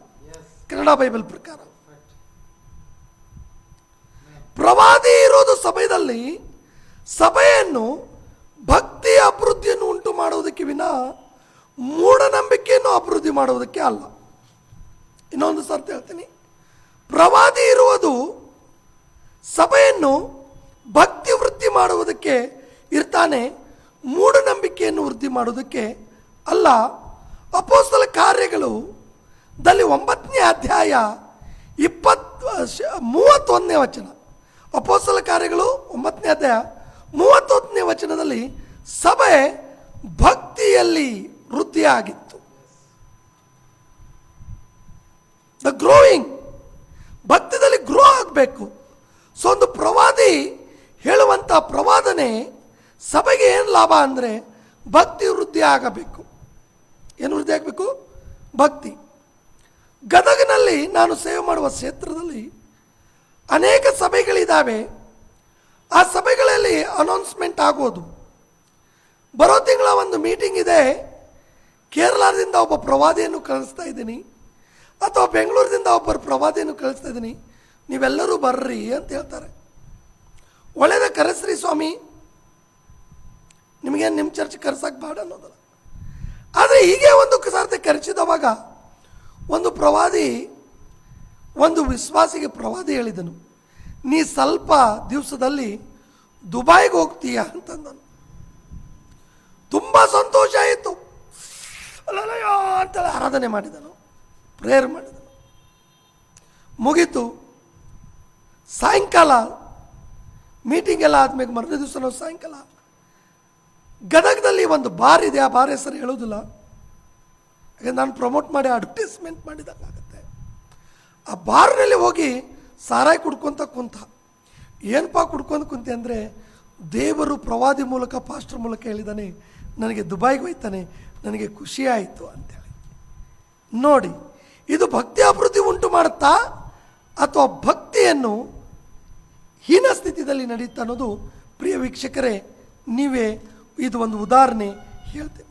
ಹಾಗಾಗಿ ಪ್ರತಿಯೊಂದು ಪ್ರವಾದಿ ಹೇಳಿದಂಥ ಪ್ರವಾದನೆ ವಚನ ಸಭೆಗೆ ಅಥವಾ ವಿಶ್ವಾಸಿಗೆ, ದೇವರ ಮಕ್ಕಳಿಗೆ ಭಕ್ತಿ ವೃದ್ಧಿ ಆಗಬೇಕು, ವ್ಯಕ್ತಿ ಅಭಿವೃದ್ಧಿ ಆಗಬಾರ್ದು. ವ್ಯಕ್ತಿ ಅಭಿವೃದ್ಧಿ ಅಂದರೆ ಅರ್ಥ ಆಗಿಲ್ಲ ತಮಗೆ. ಪ್ರವಾದಿ ಅಭಿವೃದ್ಧಿ ಆಗಬಾರ್ದು. ಪ್ರವಾದಿ ಅಭಿವೃದ್ಧಿ, ವ್ಯಕ್ತಿ ಅಭಿವೃದ್ಧಿ ಅಂದರೆ ಪ್ರವಾದಿ ಅಭಿವೃದ್ಧಿ. ಒಂದು ತೆಲುಗು ಚಾನಲ್ ಇದೆ, ನಾನು ಪ್ರವಾದಿನಿ ಹೇಳ್ತಾ ಇದ್ದೇನೆ, ಫೋನ್ ಪೇ ಮಾಡಿ ಅಕೌಂಟ್ಗೆ ಹಾಕಿ ರೊಕ್ಕ ಅಂತಾನೆ. ಅದನ್ನೇ ಭಕ್ತಿ ಅಭಿವೃದ್ಧಿ ಆಗ್ತಾ ಇಲ್ಲ, ವ್ಯಕ್ತಿ ಅಭಿವೃದ್ಧಿ ಆಗುವಂಥ ಸೇವೆ ಇವತ್ತು ಭಾಳ ಆಗ್ತಾಯಿದೆ ನೋಡಿ. ಪ್ರವಾದಿಗಳೆಲ್ಲರೂ PhonePe, Google Pay, account pay ಕೆಳಗಡೆ ಹಾಕ್ತಾರೆ. ಪ್ರವಾದನೆ ಹೇಳಿ ಇಲ್ಲೇ ಆ ಪ್ರವಾದಿ ಹೇಳಿದಂಥ ವ್ಯಕ್ತಿ ಅಭಿವೃದ್ಧಿ ಆಗ್ತಾ ಇದ್ದಾನೆ. ಪ್ರವಾದಿ ಕೇಳಿದಂಥ ವ್ಯಕ್ತಿ ಭಕ್ತಿ ಅಭಿವೃದ್ಧಿಯಲ್ಲಿ ಹೋಗಿ ಮೂಢನಂಬಿಕೆಯಲ್ಲಿ ಅಭಿವೃದ್ಧಿ ಆಗ್ತಾ ಇದ್ದಾನೆ. ಇದು ಬಹಳ ತಪ್ಪು ಅನ್ನೋದು ಪಾಸ್ಟರ್ ಅವರೇ ಮೊದಲನೇದು ನನ್ನ ಅಭಿಪ್ರಾಯ. ಅನುಮತಿ ಕೊಟ್ಟರೆ ಎರಡನೇದು ಹೇಳ್ತೀನಿ. ಎರಡನೇದು, ಸಭೆಗೆ ಪ್ರೋತ್ಸಾಹ ಆಗಬೇಕು. ಕನ್ನಡ ಬೈಬಲ್ ಪ್ರಕಾರ ಸಭೆಗೆ ಪ್ರೋತ್ಸಾಹ ಆಗಬೇಕು. ಸಭೆಗೆ ಪ್ರೋತ್ಸಾಹ, ಸೇವೆಗೆ ಸಭೆಗೆ ಪ್ರೋತ್ಸಾಹಕರವಾಗಿ ಇರುವುದೇ ಪ್ರವಾದನೆ. ಯಾವಾಗಲೂ ಪ್ರವಾದನೆ ಹೇಳಿದಂಥ ಪ್ರವಾದಿ ಸಭೆಗೆ ಭಕ್ತಿ ಅಭಿವೃದ್ಧಿ ಉಂಟು ಮಾಡುತ್ತೆ ಮತ್ತು ಸಭೆಗೆ ಪ್ರೋತ್ಸಾಹ ಉಂಟು ಮಾಡುತ್ತೆ. ಏನು ಮಾಡುತ್ತೆ? ಪ್ರೋತ್ಸಾಹ ಉಂಟು ಮಾಡುತ್ತದೆ. ಎರಡನೇದು. ಮೂರನೇದು, ಸಂತೈಸುವಿಕೆ ಕೂಡ ಉಂಟು ಮಾಡುತ್ತದೆ. ಕನ್ನಡದಲ್ಲಿ ಸಂತೈಸುವಿಕೆ ಅವರಿಗೆ ಅಂದರೆ ಸಭೆಗೆ ಭಕ್ತಿ ಅಭಿವೃದ್ಧಿ, ಪ್ರೋತ್ಸಾಹ ಮತ್ತು ಸಂತೈಸುವಿಕೆ ಕೂಡ ಆಗುತ್ತೆ ಎನ್ನುವುದಾಗಿ ಬೈಬಲ್ ಹೇಳ್ತದೆ. ಪ್ರವಾದಿ ಯಾವಾಗಲೂ ಸಭೆಗೆ ಹೇಳುವಾಗ ಈ ಮೂರು ಏಕಕಾಲಕ್ಕೆ ಸಭೆಗೆ ಸಂತೈಸುವಿಕೆ ಆಗಬೇಕು, ಮತ್ತು ಸಭೆಗೆ ಪ್ರೋತ್ಸಾಹ ಆಗಬೇಕು, ಮತ್ತು ಸಭೆಗೆ ಭಕ್ತಿ ವೃದ್ಧಿ ಆಗಬೇಕು ಅನ್ನೋದು ಪೌಲ ಅವರ ವಾಕ್ಯ ಸಹಿತವಾದ ಅಭಿಪ್ರಾಯ. ಇದಕ್ಕೆ ನಿಮಗೆ ಉತ್ತರ ಸಿಕ್ಕಿದೆ ಅಂತೇಳಿ ಭಾವಿಸ್ತೀನಿ. ಮುಂದುವರಿಬೇಕು, ಇನ್ನೂ ಉತ್ತರ ಬೇಕು ಸ್ಪಷ್ಟವಾದದಂದರೆ ನೀವು ತಿಳಿಸಿದರೆ ನಾನು ತಿಳಿಸ್ಲಿಕ್ಕೆ ಇಷ್ಟಪಡ್ತೇನೆ. 100% ಟ್ರೂ. ಯಾಕಂದರೆ ಪ್ರವಾದನೆ ಹೊಸ ಒಡಂಬಡಿಕೆಯ ಒಂದು ದೃಷ್ಟಿಕೋನದಲ್ಲಿ ನಾವು ನೋಡುವಾಗ, ಪ್ರವಾದನೆ ನುಡಿಯುವಾಗ ಸಭೆಗೆ ಕ್ಷೇಮಾಭಿವೃದ್ಧಿ ಆಗಬೇಕು, ಅಥವಾ ಎಚ್ಚರಿಕೆ ಆಗಿರಬೇಕು, ಅಥವಾ ಆದರಣೆ ಪ್ರಯೋಜನಕರವಾಗಿರಬೇಕು. ಪ್ರವಾದನೆಯ ಮೂಲಕ ಸಭೆಯು, ಪ್ರಾಮುಖ್ಯವಾಗಿ ಸಭೆಯು ಕ್ರಿಸ್ತನಿಗೆ ಮಹಿಮೆ ಉಂಟಾಗುವಂಥದ್ದು, ಸಭೆಯ ಒಂದು ಅಭಿವೃದ್ಧಿಯು ಅದರಲ್ಲಿ ಕಾಣಿಸಲ್ಪಡಬೇಕೇ ಬಿಟ್ಟು ವ್ಯಕ್ತಿಗತವಾಗಿ ಈಗ ಸೇವಕರು ಹೇಳಿದ ಪ್ರಕಾರ ನಿನಗೆ ಗಂಡು ಮಗು ಹುಟ್ಟುತ್ತೆ ಅಥವಾ ಯಾವುದೋ ಒಂದು ಇಂಥ ಸಣ್ಣ ಪುಟ್ಟ ವಿಷಯಗಳು ಸರಿ. ಈಗ ಹೊಸ ಒಡಂಬಡಿಕೆಯಲ್ಲಿ ನಮಗೆ ಒಂದು ನೇರ ದಿಟ್ಟ ನಿರಂತರ ಒಂದು ವಾರ್ತೆ ಬಂತು, ಅದು ಕ್ಷೇಮಾಭಿವೃದ್ಧಿ, ಎಚ್ಚರಿಕೆ, ಆದರಣೆ. ಈಗ ಮತ್ತೊಂದು ಪ್ರಶ್ನೆಯಲ್ಲಿ ನಾವು ಈ ಪ್ರವಾದನದಲ್ಲಿ ನಾವು ಮುಂದೆ ಸಾಗೋಣ. ಈ ದಿನಮಾನಗಳಲ್ಲಿ ನಾವು ನೋಡುತ್ತಿರುವ ವಿಷಯಗಳಲ್ಲಿ ನಾವು ಕಂಡುಕೊಂಡಂಥ ವಿಷಯವೇನೆಂದರೆ, ಪ್ರವಾದನೆಯಲ್ಲಿ ಒಬ್ಬ ಪ್ರವಾದಿ ಪ್ರವಾದನೆ ನುಡಿಯುವುದರಲ್ಲಿ ಸ್ಪಷ್ಟತೆ ಇರುತ್ತಾ ಇಲ್ಲ? ಅದೊಂದು ಬಿಗ್ ಕ್ವಶನ್ ನನಗೆ. ಸ್ಪಷ್ಟತೆ ಇರುತ್ತಾ, ಅಸ್ಪಷ್ಟವಾಗಿ ಇರುತ್ತಾ? ಅಂದರೆ ಉದಾಹರಣೆ ಹೇಳ್ತೀನಿ. ಪೇತ್ರನು ಸಪ್ಪಿರೊಟ್ಟಿಗೆ ಹೇಳ್ತಾನೆ ಸ್ಪಷ್ಟವಾಗಿ, ಇಗೋ ನಿನ್ನ ಗಂಡನನ್ನು ಎತ್ಕೊಂಡು ಹೋಗಿದ್ದವರೇ ಮತ್ತೆ ತಿರುಗಿ ಬರ್ತಾ ಇದ್ದಾರೆ, ನಿನ್ನನ್ನು ಕೂಡ ಎತ್ಕೊಂಡು ಹೋಗ್ತಾರೆ. ಸ್ಪಷ್ಟವಾಗಿ ಹೇಳ್ಬಿಡ್ತಾನೆ, ಈಗಲೇ ಎತ್ಕೊಂಡು ಹೋಗ್ತಾನೆ. ರೈಟ್, ಆಯಮ್ಮ ಸತ್ತಳು ಅಂದರೆ ಕೆಲವೊಬ್ಬರು ನೀನು ನಂಬಿಕೆಯಿಂದ ಇದ್ದರೆ ಮಾತ್ರ ಸ್ವತಂತ್ರ ಮಾಡ್ಕೊಳ್ತೀವಿ, ಇಲ್ಲಾಂದರೆ ಈಗ ನೀನು ಸಾಯ್ತಿ ಅಂತ ಸಪೀರ್ ಹತ್ರ ಹೇಳಿದ ಕೂಡಲೇ ಹೌದು ನಾನು ಸಾಯ್ತೀನಿ ಅಂತೇಳಿ ಎಮ್ಮೆ ನಂಬ್ತಾಳ? ನಮಗಿಲ್ಲ. ಡೈರೆಕ್ಟ್ ಪ್ರವಾದನೆ ಕೊಟ್ಟರು, ಆಕೆ ನಂಬಿದ್ರು ಬಿಟ್ಟರು ಸಂಬಂಧ ಇಲ್ಲ, ಅದು ದೇವರ ಮಾತು. ಯಾಕಂದರೆ ಸೇವಕರು ಮೊದಲನೇದಾಗಿ ಹೇಳಿದರು, ದೇವರ ಬಾಯಿ, ದೇವರ ಮಾತು ಅಂದರೆ ನೀನು ನಂಬಿಕೆ ಮೇಲೆ ಆಧಾರ ಪಡೋದಿಲ್ಲ, ಅದು ಡೈರೆಕ್ಟ್ ದೇವರು ಆಗುತ್ತಂದ್ರೆ ಆಗುತ್ತೆ, ಇಲ್ಲಾಂದರೆ ಇಲ್ಲ. ಆ ಎಮ್ಮ ಸತ್ರು. ಈಗ ನಾನು ಯಾಕೆ ಸ್ಪಷ್ಟತೆ ಬಗ್ಗೆ ಕೇಳ್ತಾ ಇದ್ದೇನೆ ಅಂದರೆ, ಕೆಲವೊಬ್ಬರು ಪ್ರವಾದಿಗಳು ಇದೇ ವರ್ಷ ಮೇ ತಿಂಗಳ ಒಳಗಡೆ ನಿನಗೆ ಏನೋ ಒಂದು ಬದಲಾವಣೆ ಆಗತ್ತೆ, ಏನು ಅಂತ ಹೇಳೋದಿಲ್ಲ, ಏನೋ ಒಂದು ವ್ಯತ್ಯಾಸ ಆಗತ್ತೆ, ದೇವರು ಏನೋ ಒಂದು ಮಾಡಲಿಕ್ಕಿದ್ದಾನೆ, ಏನೋ ಒಂದು ಎಷ್ಟು ಜಿಮ್ಮಿಕ್ ಮಾಡ್ತಾರಾದರೆ, ಇವನು ಪಾಸ್ಟ್ ಹೇಳಿದ ಪ್ರಕಾರ ಅಲ್ಲೇಲೂಯ್ಯ ಸ್ತೋತ್ರ, ಅಲ್ಲೇಲೂಯ್ಯ ಮೇ ತಿಂಗಳು ಇನ್ನು ನಡೆಯೋದಿಲ್ಲ, ಅದು ಹೇಳಿರ್ತಾನೆ. ಅಂದರೆ ನನಗೀಗ ಪ್ರಶ್ನೆ ಅಂದರೆ ಪ್ರವಾದನೆಯಲ್ಲಿ ಸ್ಪಷ್ಟತೆ ಇರೋದಿಲ್ವಾ? ಸತ್ಯವೇದದಲ್ಲಿ ಎಲ್ಲೇ ಪ್ರವಾದನೆ ನೋಡಿದ್ರು ಕೂಡ ಅದರಲ್ಲಿ ಒಂದು ನಿರ್ದಿಷ್ಟವಾದ ಸ್ಪಷ್ಟತೆಯನ್ನು ನಾನು ಕಂಡಿದ್ದೀನಿ. ಈಗ ಅದರ ಬಗ್ಗೆ ಸ್ಪಷ್ಟತೆ ಅಸ್ಪಷ್ಟತೆ ಬಗ್ಗೆ ಸೇವಕರು ಮಾತನಾಡ್ತಾರೆ, ನೋಡೋಣ ಅವರಿಂದ ಏನು ಬರುತ್ತೋ. It is clear or the unclear promise. ಸ್ಪಷ್ಟವಾಗಿದೆಯೋ ಅಸ್ಪಷ್ಟವಾಗಿದೆಯೋ? ದೇವರು ಮಾತನಾಡಿದ್ರೆ ಸ್ಪಷ್ಟವಾಗಿ ಮಾತಾಡ್ತಾನ, ಇಲ್ಲಾಂದ್ರೆ ಅರ್ಧಂಬರ್ಧ ಮಾತನಾಡ್ತಾನ ಅನ್ನೋದು ಪ್ರಶ್ನೆ. ನೋಡಿ, ಏನಾಗಿದೆಯಪ್ಪ ಅಂತಂದರೆ ನಾನು ಹೇಳ್ತಿದ್ದೀನಿ, ಇದು ಪವಿತ್ರಾತ್ಮನ ವರಗಳಲ್ಲಿ ಕೊರಂತಿದವರಿಗೆ ಬರೆದ ಪತ್ರಿಕೆ. ಪವಿತ್ರಾತ್ಮನ 9 ವರಗಳು ಅಲ್ಲಿ ವಿವರಿಸಲ್ಪಡ್ತವೆ. ಅಷ್ಟಕ್ಕೆ 9 ವರಗಳು ಇದ್ದಾವೆ ಅಂತೇಳಿ ಅರ್ಥ ಅಲ್ಲ, ಇನ್ನೂ ಅನೇಕ ಇದ್ದಾವೆ. ಆ ಕೊರಂತಿ ಸಭೆದವರಿಗೆ 9 ವರಗಳು ವಿವರಿಸುತ್ತಿರುವಾಗ ಪೌಲವರು ಹೇಳೋದೇನಪ್ಪ ಅಂತಂದರೆ, ಪ್ರವಾದನೆಯ ವರ ಕೂಡ ಅಲ್ಲೇ 9ರಲ್ಲಿ 6ನೇ ವರವಾಗಿ ವಿವರಿಸ್ತಾರೆ. ಐ ಥಿಂಕ್ 6th ಗಿಫ್ಟ್ ಅದು. ಈಗ ಈ 6ನೇ ವರ ಪವಿತ್ರಾತ್ಮನು ಹಂಚಿಕೊಡುವಂಥ ವರಗಳಿವು. ಮೊಟ್ಟ ಮೊದಲದಾಗಿ ಎಲ್ಲರೂ ಪ್ರವಾದಿಗಳು ಅನ್ನೋ ಒಂದು ಪ್ರಶ್ನೆ. ಆಮೇಲೆ ನಾನು ಅದಕ್ಕೆ ಉತ್ತರ ಕೂಡ ಕೊಡ್ತೀನಿ. ಎಲ್ಲರೂ ಪ್ರವಾದಿಗಳು ಅನ್ನೋ ಒಂದು ಇದು ಮಾಡೋಣ. ನೆಕ್ಸ್ಟು, ಪ್ರವಾದಿಗಳಲ್ಲಿ ಸ್ವಲ್ಪ ವ್ಯತ್ಯಾಸ ಕೂಡ ಇದ್ದಾವೆ. ತಾತ್ಕಾಲಿಕವಾದ ಪ್ರವಾದಿಗಳು ಅಂತಿದ್ದಾರೆ ಬೈಬಲ್ನಲ್ಲಿ, ಮತ್ತು ಅವ್ರು ಯಾವಾಗಲೂ ಪ್ರವಾದನೆ ಮಾಡಲಿಲ್ಲ.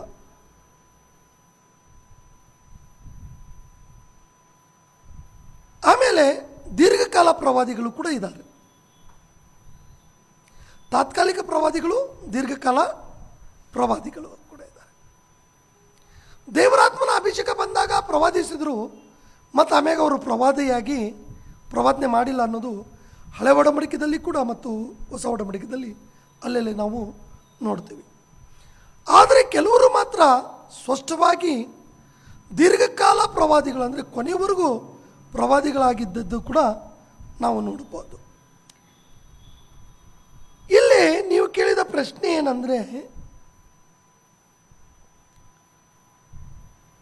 ಇಲ್ಲೇ ಏನೋ ನಡೀತಾ ಇದೆ, ನಿಮ್ಮ ಜೀವಿತದಲ್ಲಿ ಏನೋ ಒಂದು ಆಗ್ತಾ ಇದೆ, ನಾನು ನೋಡ್ತಾ ಇದ್ದೀನಿ ಅನ್ನೋದು, ಇವರು ತಾತ್ಕಾಲಿಕ ಪ್ರವಾದಿಗಳು ಕೂಡ ಅಲ್ಲ ಮತ್ತು ದೀರ್ಘಕಾಲದ ಪ್ರವಾದಿಗಳು ಕೂಡ ಅಲ್ಲ. ಹೇಗೆ ಅಂತಂತಂದರೆ, ದೇವರು ಹೌದಂದರೆ ಹೌದು, ಅಲ್ಲಂದರೆ ಅಲ್ಲ ಅಂತ ಎರಡಲ್ಲ. ದೇವರಲ್ಲಿ ಕೇವಲ ಹೌದು ಎಂಬುದಾಗಿ, ಆಮೇನ್ ಎಂಬುದಾಗಿ ಮಾತ್ರ ಇದೆ. ಯಾವುದಲ್ಲವೋ ಅದು ಅಲ್ಲವೇ ಅಲ್ಲ, ಯಾವುದು ಹೌದೋ ಅದು ಮಾತ್ರನೇ ಹೌದು ಅನ್ನೋದು ಬೈಬಲಿನ ಸಿದ್ಧಾಂತ. ಲೋಕದ ಸಿದ್ಧಾಂತ ಯಾವುದು? ಯಾವುದು ಹೌದು ಅದು ಅಲ್ಲ, ಯಾವುದು ಅಲ್ಲ ಅದು ಹೌದು. ಇದು ಲೋಕದ ಸಿದ್ಧಾಂತ. ಬೈಬಲ್ ಸಿದ್ಧಾಂತ ಯಾವುದಪ್ಪ ಅಂತಂದ್ರೆ, ಯಾವುದಲ್ಲ ಅದು ಅಲ್ಲವೇ ಅಲ್ಲ, ಸುಳ್ಳು ಸುಳ್ಳೇ, ನಿಜ ನಿಜಾನೇ. ನೋಡಿ, ನಿಮಗೆ ನಾವು ಒಂದು ಮಾತು ಹೇಳ್ತೀನಿ. ಜಕ್ಕಯ್ಯನ ಹತ್ರ ಬಂದು ಮೇಲೆ ನೋಡಿ, ನಿಂದ ಹೆಸರು ಏನೋ ಇದೆ, ಜಡ್ನಲ್ಲಿ ಪ್ರಾರಂಭವಾಗ್ತತೆ, ಕೆಳಗಿಳಿದು ಬಾ ಎಂದು ಯೇಸು ಹೇಳಿದ್ರ, ಅಥವಾ ಜಕ್ಕಯ್ಯನೇ ತಟ್ಟನೆ ಇಳಿದು ಬಾ ಅಂದ್ರು? ನೀವೇ ಹೇಳಿ. ಇಲ್ಲಿ ಯಾರೋ ಒಬ್ರು ಗಿಡದ ಮೇಲೆ ಕೂತಿದ್ದಾರೆ, ಆತನ ಹೆಸರು ಜೇನಲ್ಲಿ ಅಥವಾ ಪಿನಲ್ಲಿ ಸಿನಲ್ಲಿ ಪ್ರಾರಂಭ ಆಗ್ತಾ ಇದೆ, ತಟ್ಟನೆ ಇಳಿದು ಬಾ ಅಂತ ಕರೆದ್ರ, ಅಥವಾ ಜಕ್ಕಯ್ಯನೇ ತಟ್ಟನೆ ಇಳಿದು ಬಾ ಅಂತ ಕರೆದ್ರು? ನೀವು ಅರ್ಥ ಮಾಡ್ಕೊಳ್ಳಿ. ಯೇಸು ಸ್ವಾಮಿ ನಿಮ್ಮಂಗೆ ಡಂಬರಾಟ ಆಡುವ ಪ್ರವಾದಿ ಅಲ್ಲ. ಆತನೇ ಪ್ರವಾದಿ. ಒಂದು. ಎರಡನೇದು, ನಾವು ಯೋಹಾನನ ಬರೆದ ಸುವಾರ್ತೆಯಲ್ಲಿ ನಾವು 1ನೇ ಅಧ್ಯಾಯದಲ್ಲಿ ಕೂಡ ನಾವು ನೋಡಬಹುದು. ಅಲ್ಲೇ ನಥಾನೇಲನು ಬಗ್ಗೆ ನೋಡ್ತೀವಿ. 1ನೇ ಅಧ್ಯಾಯ 48ನೇ ವಚನದಲ್ಲಿ ಏನಂತಾನೆ ನೋಡಿ, ನನ್ನನ್ನು ನೀನು ಹೇಗೆ ಬಲ್ಲಿ ಎಂದು ಯೇಸು ಕೇಳಿದಕ್ಕೆ ಆತನು, ಫಿಲಿಪ್ಪನು ನಿನ್ನನ್ನು ಕರೆಯುವುದಕ್ಕೆ ಮುಂಚೆ ನೀನು ಅಂಜೂರದ ಮರದ ಕೆಳಗಡೆ ಇದ್ದಾಗ ನಿನ್ನನ್ನು ನೋಡಿದೆನು ಅನ್ನೋದು ಒಂದು ಭಾಗ. ಅದಕ್ಕಿಂತ ಮುಂಚಿತವಾಗಿ ನಾವು ನೋಡ್ತೀವಿ, ಯೇಸು 47ನಲ್ಲಿ ಯೇಸು ತನ್ನ ಕಡೆಗೆ ಬರುವ ನಥಾನೇಲನನ್ನು ಕಂಡು ಅವನ ವಿಷಯವಾಗಿ, ಇಗೋ ಇವನು ನಿಜವಾದ ಇಸ್ರಾಯೇಲನು, ಇವನಲ್ಲಿ ಕಪಟವಿಲ್ಲ ಅಂದನು. ಆಗ ಯೇಸು ಅಂತಾನೆ, ಆ ನಥಾನೇಲ ಅಂತ, ನನ್ನನ್ನು ಹೇಗೆ ಬಲ್ಲಿ ಅಂತಾನೆ. ಇಲ್ಲಿ ನಾವು ನೋಡ್ತೀವಿ, ಇವನು ನಿಜವಾದ ಇಸ್ರಾಯೇಲನು. ಇಲ್ಲಿ clear and cut, clear and cut. ಇವನು ಇಸ್ರಾಯೇಲನಾಗೇ ಇದ್ದಾನೆ, ಇಸ್ರಾಯೇಲನಾಗಿ ಇರಬಹುದು, ಇಸ್ರಾಯೇಲನೇ ಅಂತಿದೆ. ನೀನು ನಿಜವಾದ ಇವನು ಇಸ್ರಾಯೇಲನೇ, ಕ್ಲಿಯರ್ ನೇಮ್, ನಿಜವಾದ ಇಸ್ರಾಯೇಲನು. ಎರಡನೇದು, ಇವನಲ್ಲಿ ಕಪಟ ಇಲ್ಲ ಅಂತೇಳಿ ಕ್ಲಿಯರ್ ಹೇಳಿಬಿಟ್ರು. ಇದು ಕೂಡ ಕ್ಲಿಯರ್ ಇದೆ ಇಲ್ಲಿ. ನೀವು ಹೇಳಿದಂಗೆ ಇಲ್ಲಿ ಗೊಂದಲಮಯ ಇಲ್ಲ. ಕಪಟ ಇದ್ದಂಗೆ ಇಲ್ದಂಗೆ ನನಗೇನೋ ಸ್ವಲ್ಪ ಕಾಣ್ತಾ ಇದೆ, ಸ್ವಲ್ಪ ಬ್ಲ್ಯಾಕ್ ವೈಟು, ಸ್ವಲ್ಪ ಹೋಲಿನೆಸ್ ಇಲ್ಲ. ಕಪಟ ಇಲ್ಲ ಅಂದರೆ ಇಲ್ಲ ಅಷ್ಟೇ, ಕ್ಲಿಯರ್ ಆನ್ಸರ್ ಹೇಳಿದನು. ಇದು ಒಂದು ತಮಗೆ ಉತ್ತರ. ನಿಜವಾದ ಇಸ್ರಾಯೇಲನು, ಕ್ಲಿಯರ್ ಆನ್ಸರ್, ಈತನಲ್ಲಿ ಕಪಟ ಇಲ್ಲ. ಮೂರನೇದು, ಅಂಜೂರದ ಮರದ ಕೆಳಗೆ ನಿನ್ನನ್ನು ನೋಡಿದೆನು ಅಂತ. ನಾನಿಲ್ಲಿ ಯಾವುದೋ ಒಂದು ಗಿಡ ಐತಿ, ಅದು ಹಸಿರಾಗಿ ಕಾಣ್ತಾ ಇದೆ, ಅದರ ಕೆಳಗಡೆ ಒಬ್ಬನು ಇದ್ದಾನೆ, ನಾನು ನೋಡ್ತಾ ಇದ್ದೀನಿ, ಕೈ ಹತ್ರಿ.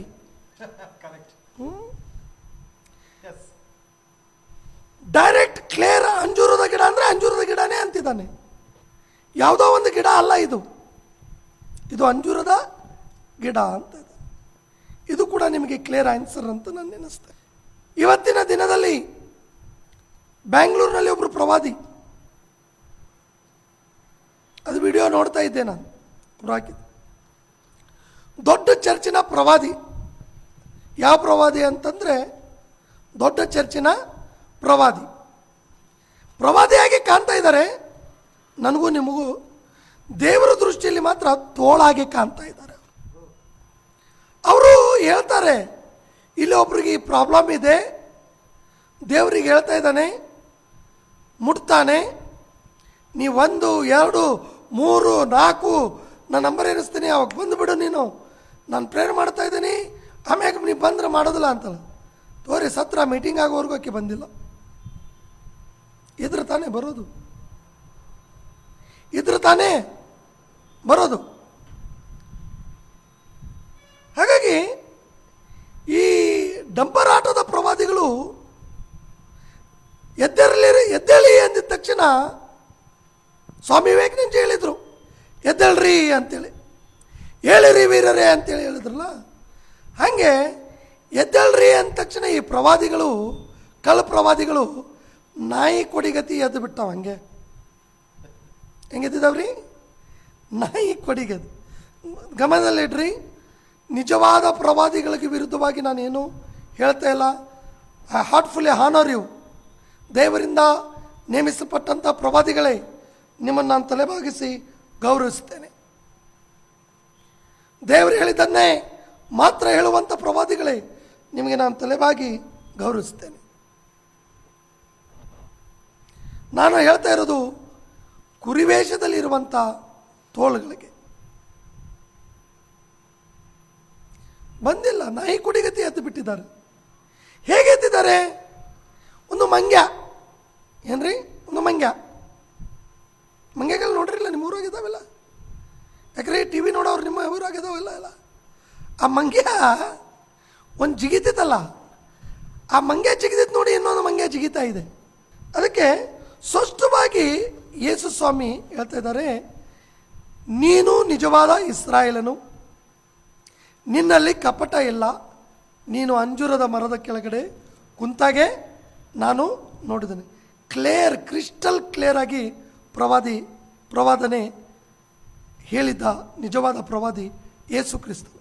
ಜಕ್ಕಯ್ಯನಿಗೆ ಕೂಡ ಜಕ್ಕಯ್ಯನೇ ಇಳಿದು ಬಾ ಎಂಬುದಾಗಿ ಕೂಡ ಹೇಳ್ತಾನೆ.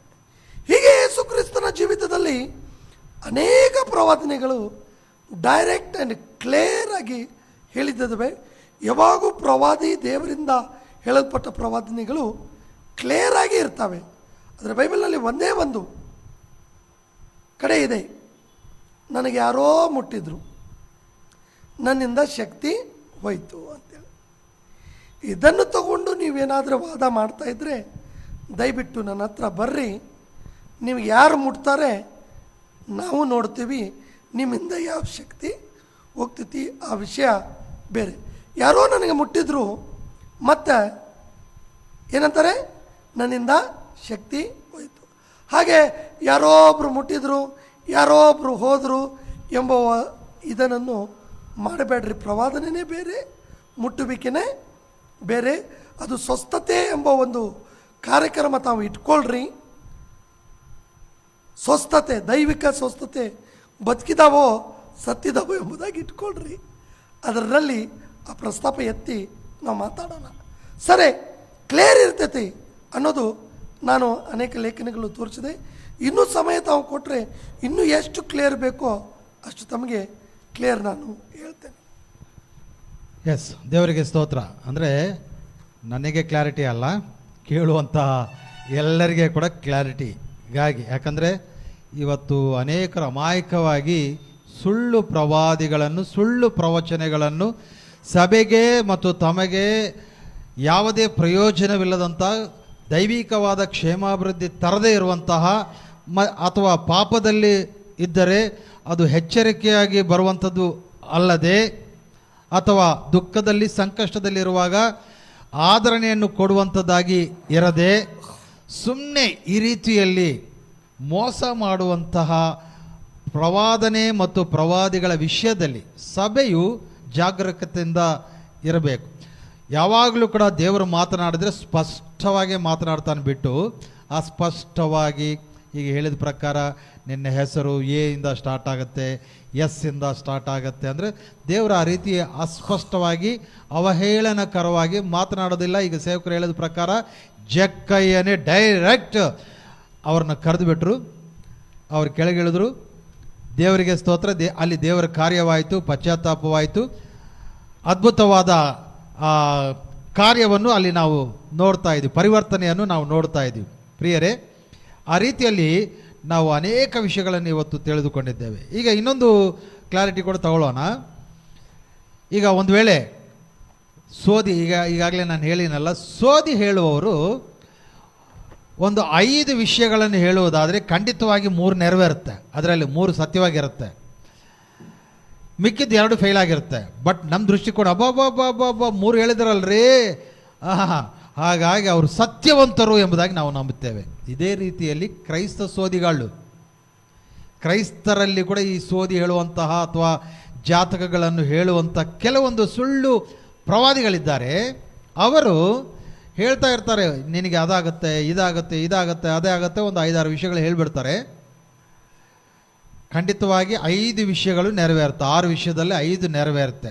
ನನ್ನ ಪ್ರಶ್ನೆ ಏನಂದರೆ, ಒಂದು ಫೇಲ್ ಆದರೆ ಅವ್ರನ್ನೇನನ್ನ? ದೇವರು 5 ಸತ್ಯವಾದ ವಿಷಯಗಳನ್ನು ಹೇಳಿ ಒಂದು ವಿಷಯವನ್ನು ಸುಳ್ಳು ಹೇಳ್ತಾನ? ಒಂದು ವಿಷಯವನ್ನು ನೆರವೇರದೇ ಇರುವಂಥ ಸಂದರ್ಭಗಳು ಏನನ್ನ ಮಾಡಬಹುದಾ ನಮ್ಮ ಜೀವಿತದಲ್ಲಿ? ಈಗ ಅವರನ್ನು ನಾವು ಏನಂತ ಕನ್ಸಿಡರ್ ಮಾಡೋಣ? ಹೋಗ್ಲಿ ಬಿಡ್ರಿ, 5 ನೆರವೇರಿದವಲ್ಲ, ಅವರು ಪ್ರವಾದಿಗಳೇ ಅಂಥೇಳಿ ಅವ್ರನ್ನ ನಾವು ಹಿಂಬಾಲಿಸೋಣ, ಅವ್ರನ್ನ ಗೌರವಿಸೋಣ, ಅವ್ರನ್ನ ಪ್ರೀತಿಸೋಣ. ಏನು ಮಾಡೋಣ? ಇದರ ಬಗ್ಗೆ ನಾವು ಆಲೋಚನೆ ಮಾಡೋಣ. Price the lord. 5 ಪ್ರವಾದನೆಗಳನ್ನು ಹೇಳಿದಾಗ 5ನಲ್ಲಿ 3 ಅಥವಾ 4 ಸರಿಯಾಗಿದ್ದು 1 ಬಿದ್ದು ಹೋದರೆ ಮೆಜಾರಿಟಿ ನೆರವೇರಿದ್ನಲ್ಲಿ ಬರುತ್ತೆ. ಹಾಗಾಗಿ ಮೆಜಾರಿಟಿ ಕಡೆ ಹೋಗೋಣ ಅಥವಾ ಮೆಜಾರಿಟಿ ಇಲ್ಲದ ಒಂದು ಕಡೆಗೆ ಹೋಗೋಣ ಅಂಥೇಳಿ ಗೊಂದಲದ ವಾತಾವರಣದಲ್ಲಿ ವಿಶ್ವಾಸಿಗಳು ಪ್ರಜೆಗಳು ಇರ್ತಾರಲ್ಲ, ಅಂಥ ಸಮಯದಲ್ಲಿ ನಾವು ಏನು ಮಾಡಿಕೊಳ್ಳತಕ್ಕದ್ದು ಅಂತೇಳಿ. ಪ್ರಿಯ ವೀಕ್ಷಕರೇ, ಒಂದು ವೇಳೆ ಒಂದು ಪ್ರವಾದಿ ಬಂದು ನಿಮಗೆ 5 ಹೇಳಿರುವಾಗ 4 ನೆರವೇರಿದವಾಗ 4 ನೆರವೇರಿ 1 ನೆರವೇರಿಲ್ಲ, ಪರವಾಗಿಲ್ಲ ನಡೀತೈತಿ ಅಂಥೇಳಿ ಆ ಪ್ರವಾದಿ ಬಗ್ಗೆ ನೀವು ಸಾಕ್ಷಿ ಹೇಳ್ಕೊಂತು ಹೋದರೆ ನಿಮ್ಮಷ್ಟು ಮೂರ್ಖರು ಅಥವಾ ಮೂಢನಂಬಿಕೆ ಉಳ್ಳವರು ಕ್ರೈಸ್ತರು ಇನ್ನೊಬ್ಬರು ಇಲ್ಲ. ಬನ್ನಿ, ನಿಮಗೆ ಒಂದು ನಾನು ಪ್ರಶ್ನೆ ಕೇಳ್ತೇನೆ. ಈಗ ಬೈಬಲ್ನಲ್ಲಿ ಅನೇಕ ವಚನಗಳಿದ್ದಾವೆ. ಒಂದು ವಚನ ನೆರವೇರಿಲ್ಲ ಅಂದರೆ ಇದನ್ನು ನೀವು ಬೈಬಲ್ ಅಂತೇಳಿ ಕರಿತೀರಾ? ನಾನು ಮಾತ್ರ ಕರೆಯೋದಿಲ್ಲ. ಭೂಮಿ ಆಕಾಶಗಳು ಗತಿಸಿ ಹೋಗುದ್ರು, ನನ್ನ ಮಾತು ಅಳೆದು ಹೋಗುವುದಿಲ್ಲ. ಹೂವು ಒಣಗಿ ಹೋಗುತ್ತೆ, ಹೂವು ಉದುರಿ ಹೋಗುತ್ತೆ, ನನ್ನ ಮಾತು ಸದಾಕಾಲ ಇರುತ್ತದೆ ಅಂತೇಳಿ ಪೇತ್ರನು ಹೇಳ್ತಾನೆ ದೇವರ ವಿಷಯದಲ್ಲಿ ಬಂದಾಗ. ಇದರಲ್ಲಿ ಅನೇಕ ವಚನಗಳಿದ್ದಾವೆ. ಒಂದು ವಚನ ನೆರವೇರಿಲ್ಲ ಅಂದ್ರೂ ಐ ವಿಲ್ ನಾಟ್ ಕಾಲ್, ಇದು ಸತ್ಯವೇದ ಅಂತೇಳಿ ನಾನು ಕರೆಯೋದಿಲ್ಲ, ಇದನ್ನು ನಾನು ಬೈಬಲ್ ಅಂತೇಳಿ ಕರೆಯೋದಿಲ್ಲ. ಹಾಗೆ 5 ಪ್ರವಾದನೆಯಲ್ಲಿ ಒಂದು ಪ್ರವಾದನೆ ಬಿದ್ದು ಹೋಗಿ 4 ಪ್ರವಾದನೆ ನೆರವೇರಿದ್ರು ಆತನು ಸುಳ್ಳು ಪ್ರವಾದಿ ಮತ್ತು ಆತನು ಪ್ರವಾದಿನೇ ಅಲ್ಲ.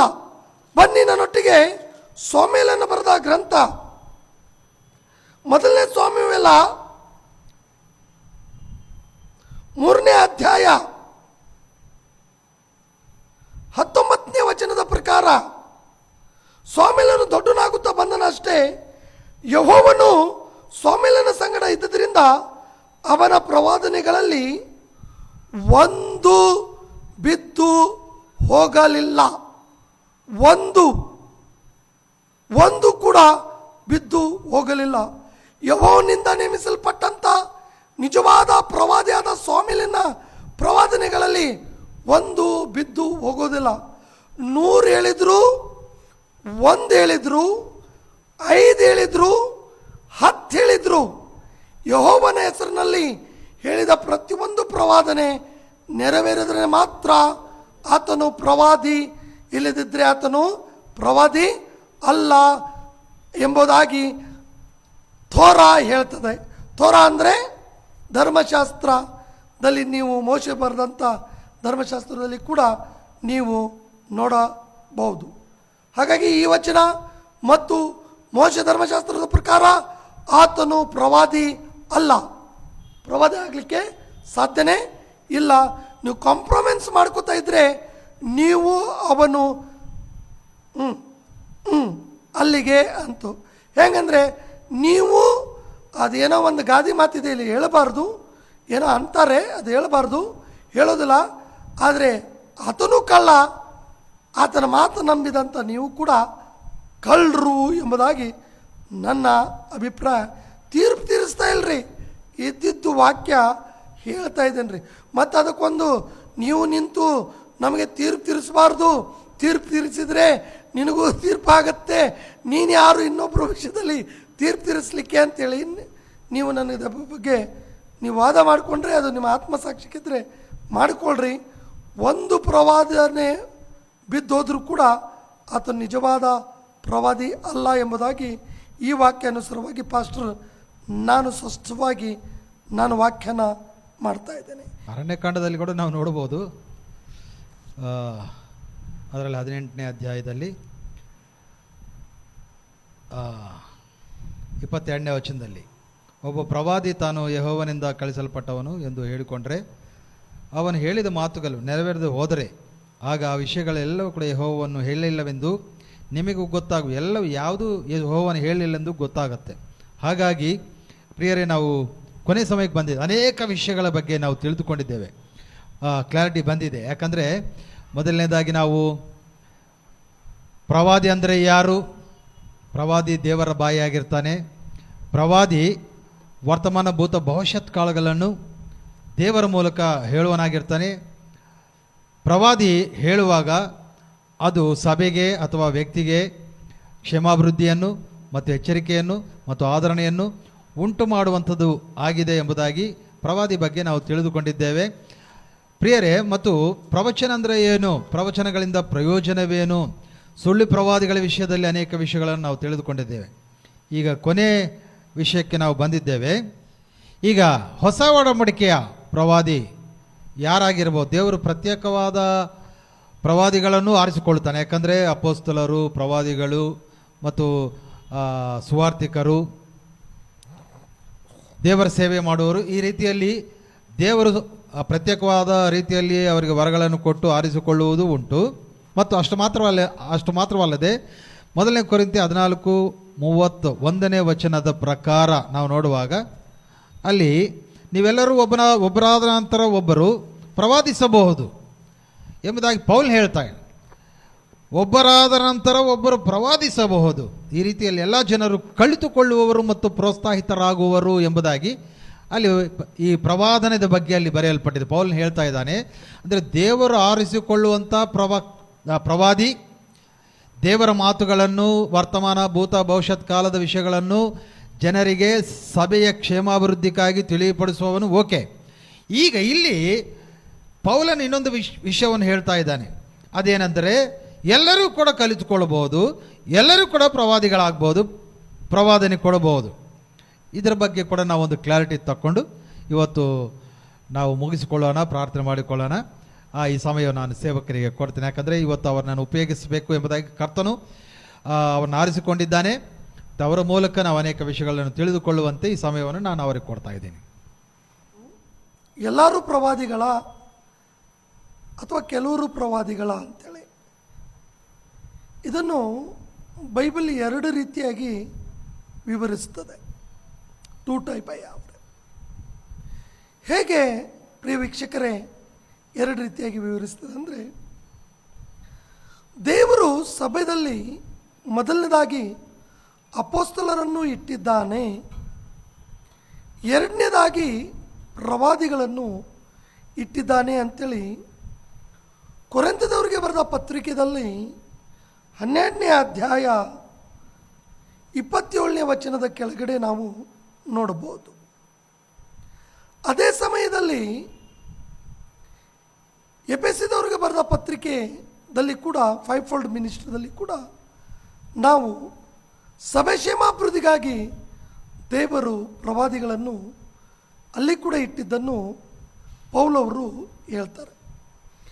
ಆದರೆ 29ನೇ ವಚನ ಕೊರಿಂಥಿ 12:29 ಪ್ರಶ್ನೆ ಚಿಹ್ನವಾಗಿ ಹಾಕಿ ಎಲ್ಲರೂ ಪ್ರವಾದಿಗಳೋ ಎಂಬುದಾಗಿ ಕೇಳ್ತಾನೆ. ಎಲ್ಲರೂ ಪ್ರವಾದಿಗಳೋ ಅಂತ. ಅದಕ್ಕೆ ನಾನು ಹೇಳಿದೆ, ಈ ಎರಡು ರೀತಿಯಾಗಿ ವಿವರಿಸ್ತಕ್ಕದ್ದು ಇದು ಅಂತ. ಎಲ್ಲರೂ ಪ್ರವಾದಿಗಳಾಗಲಿಕ್ಕೆ ಆಗುವುದಿಲ್ಲ, ಎಲ್ಲರೂ ಅಪೊಸ್ತಲರಾಗಲಿಕ್ಕೆ ಆಗುವುದಿಲ್ಲ, ಎಲ್ಲರೂ ಮಹತ್ ಕಾರ್ಯಗಳನ್ನು ಮಾಡುವ ಶಕ್ತಿಯನ್ನು, ನಾನಾ ರೋಗಗಳನ್ನು ಸ್ವಸ್ಥ ಮಾಡುವ ವರಗಳನ್ನು ಹೊಂದಿದವರಾಗಿರಲಿಕ್ಕೆ ಆಗುವುದಿಲ್ಲ, ಎಲ್ಲರೂ ವಾಸಿ ಮಾಡುವರಾಗುವುದಿಲ್ಲ. ಹೀಗೆ ಎಲ್ಲರೂ ನೋಡಿ, ಎಲ್ಲರೂ ಮೂಗುಗಳೋ, ಎಲ್ಲರೂ ಮೂಗಾಗ್ಬಿಟ್ರೆ ಸಭೆಯಲ್ಲಿ ಕನ್ಯಾರು, ಎಲ್ಲರೂ ಕಣ್ಣಾಗ್ಬಿಟ್ರೆ ಬಾಯಾರು. ಹಾಗೆ ದೇವರು ತನ್ನ ಇಚ್ಛಾನುಸಾರವಾಗಿ ಸಭೆ ಕ್ಷೇಮಾಭಿವೃದ್ಧಿಗಾಗಿ ಆ ಆಫೀಸ್ ವರ್ಕ್, ಆ ವರವನ್ನು ಕೊಟ್ಟು ಕೆಲವರನ್ನು ಪ್ರವಾದಿಗಳಾಗಿ, ಕೆಲವರನ್ನು ಅಪೋಸ್ತಲನಾಗಿ, ಕೆಲವರನ್ನು ಸುವಾರ್ತಿಕರಾಗಿ, ಕೆಲವರನ್ನು ಪಾಸ್ಟರ್ಸ್ ಆಗಿ, ಕೆಲವರನ್ನು ಉಪದೇಶಕರನ್ನಾಗಿ, ಹೀಗೆ ಅವರವರಿಗೆ ಸೀಮಿತವಾದ ಆಫೀಸ್ ಕೆಲಸವನ್ನು ಕೊಟ್ಟು ದೇವರು ಸಭೆ ಕ್ಷೇಮ ಅಭಿವೃದ್ಧಿಗಾಗಿ ಇಟ್ಟಿದ್ದಾನೆ. ದೇವರಿಂದ ನೇಮಿಸಲ್ಪಟ್ಟವರು ಕೆಲವರು ಪ್ರವಾದಿಗಳು ಬೈಬಲ್ನಲ್ಲಿ ಇದ್ದಾರೆ. ಪೌಲು ಸ್ವತಃ ತಾನು ಕೂಡ ಒಬ್ಬ ಪ್ರವಾದಿ. ಪೌಲು ಸೀಲರು ಅವರು ಕೂಡ ಪ್ರವಾದಿ. ಬರ್ನಬಾ ಕೂಡ ಪ್ರವಾದಿ. ಹೀಗೆ ಪೇತ್ರನು ಕೂಡ ಪ್ರವಾದಿಯಾಗಿ ಅನೇಕ ಸರ್ತೆ ಪ್ರವಾದನೆಯ ವಾಕ್ಯಗಳು ಬರೆದಿದ್ದು ತಾವು ಹೇಳಿದ್ದನ್ನು ಕೂಡ ನಾವು ನೋಡುತ್ತೇವೆ. ಅವರು ಅಪೊಸ್ತಲರು ಹೌದು, ಪ್ರವಾದಿಗಳೂ ಹೌದು, ಸುವಾರ್ತಿಕರೂ ಹೌದು, ಉಪದೇಶಕರೂ ಹೌದು ಮತ್ತು ಸಭಾಪಾಲಕರೂ ಹೌದು ಎಂಬುದಾಗಿ ನಾವು ಅಲ್ಲಲ್ಲೇ ಅವರ ಜೀವಿತದಲ್ಲಿ ಸೇವೆ ಕ್ಷೇತ್ರ ಮಾಡಿದ ಸಂಗತಿಗಳನ್ನು ನೋಡ್ಕೊಂತ ಹೋಗ್ಬೋದು. ಹಾಗಾಗಿ ಇಲ್ಲಿ ನಾವು ನೋಡ್ತಕ್ಕದ್ದು ಏನು ಪ್ರಿಯರೇ ಅಂದರೆ, ಯಾರಿಗೆ ದೇವರು ಪ್ರವಾದಿಯಾಗಿ ನೇಮಿಸಿದಾನೋ ಅವನು ಮಾತ್ರ ಪ್ರವಾದಿ. ಉಳುಕಿದವರು ಪ್ರವಾದಿಯಾಗಿ ನಟಿಸುವಂಥ ಕುರಿವೇಷದಲ್ಲಿರುವಂಥ ತೋಳುಗಳು, ಇವ್ರ ವಿಷಯದಲ್ಲಿ ಜಾಗೃತಿಯಾಗಿ ಇರಬೇಕು. ನೀನು ಪ್ರವಾದಿಯಾಗಿರ್ಬೋದು, ನಾನು ಅಪೊಸ್ತಲನಾಗಿರ್ಬೋದು,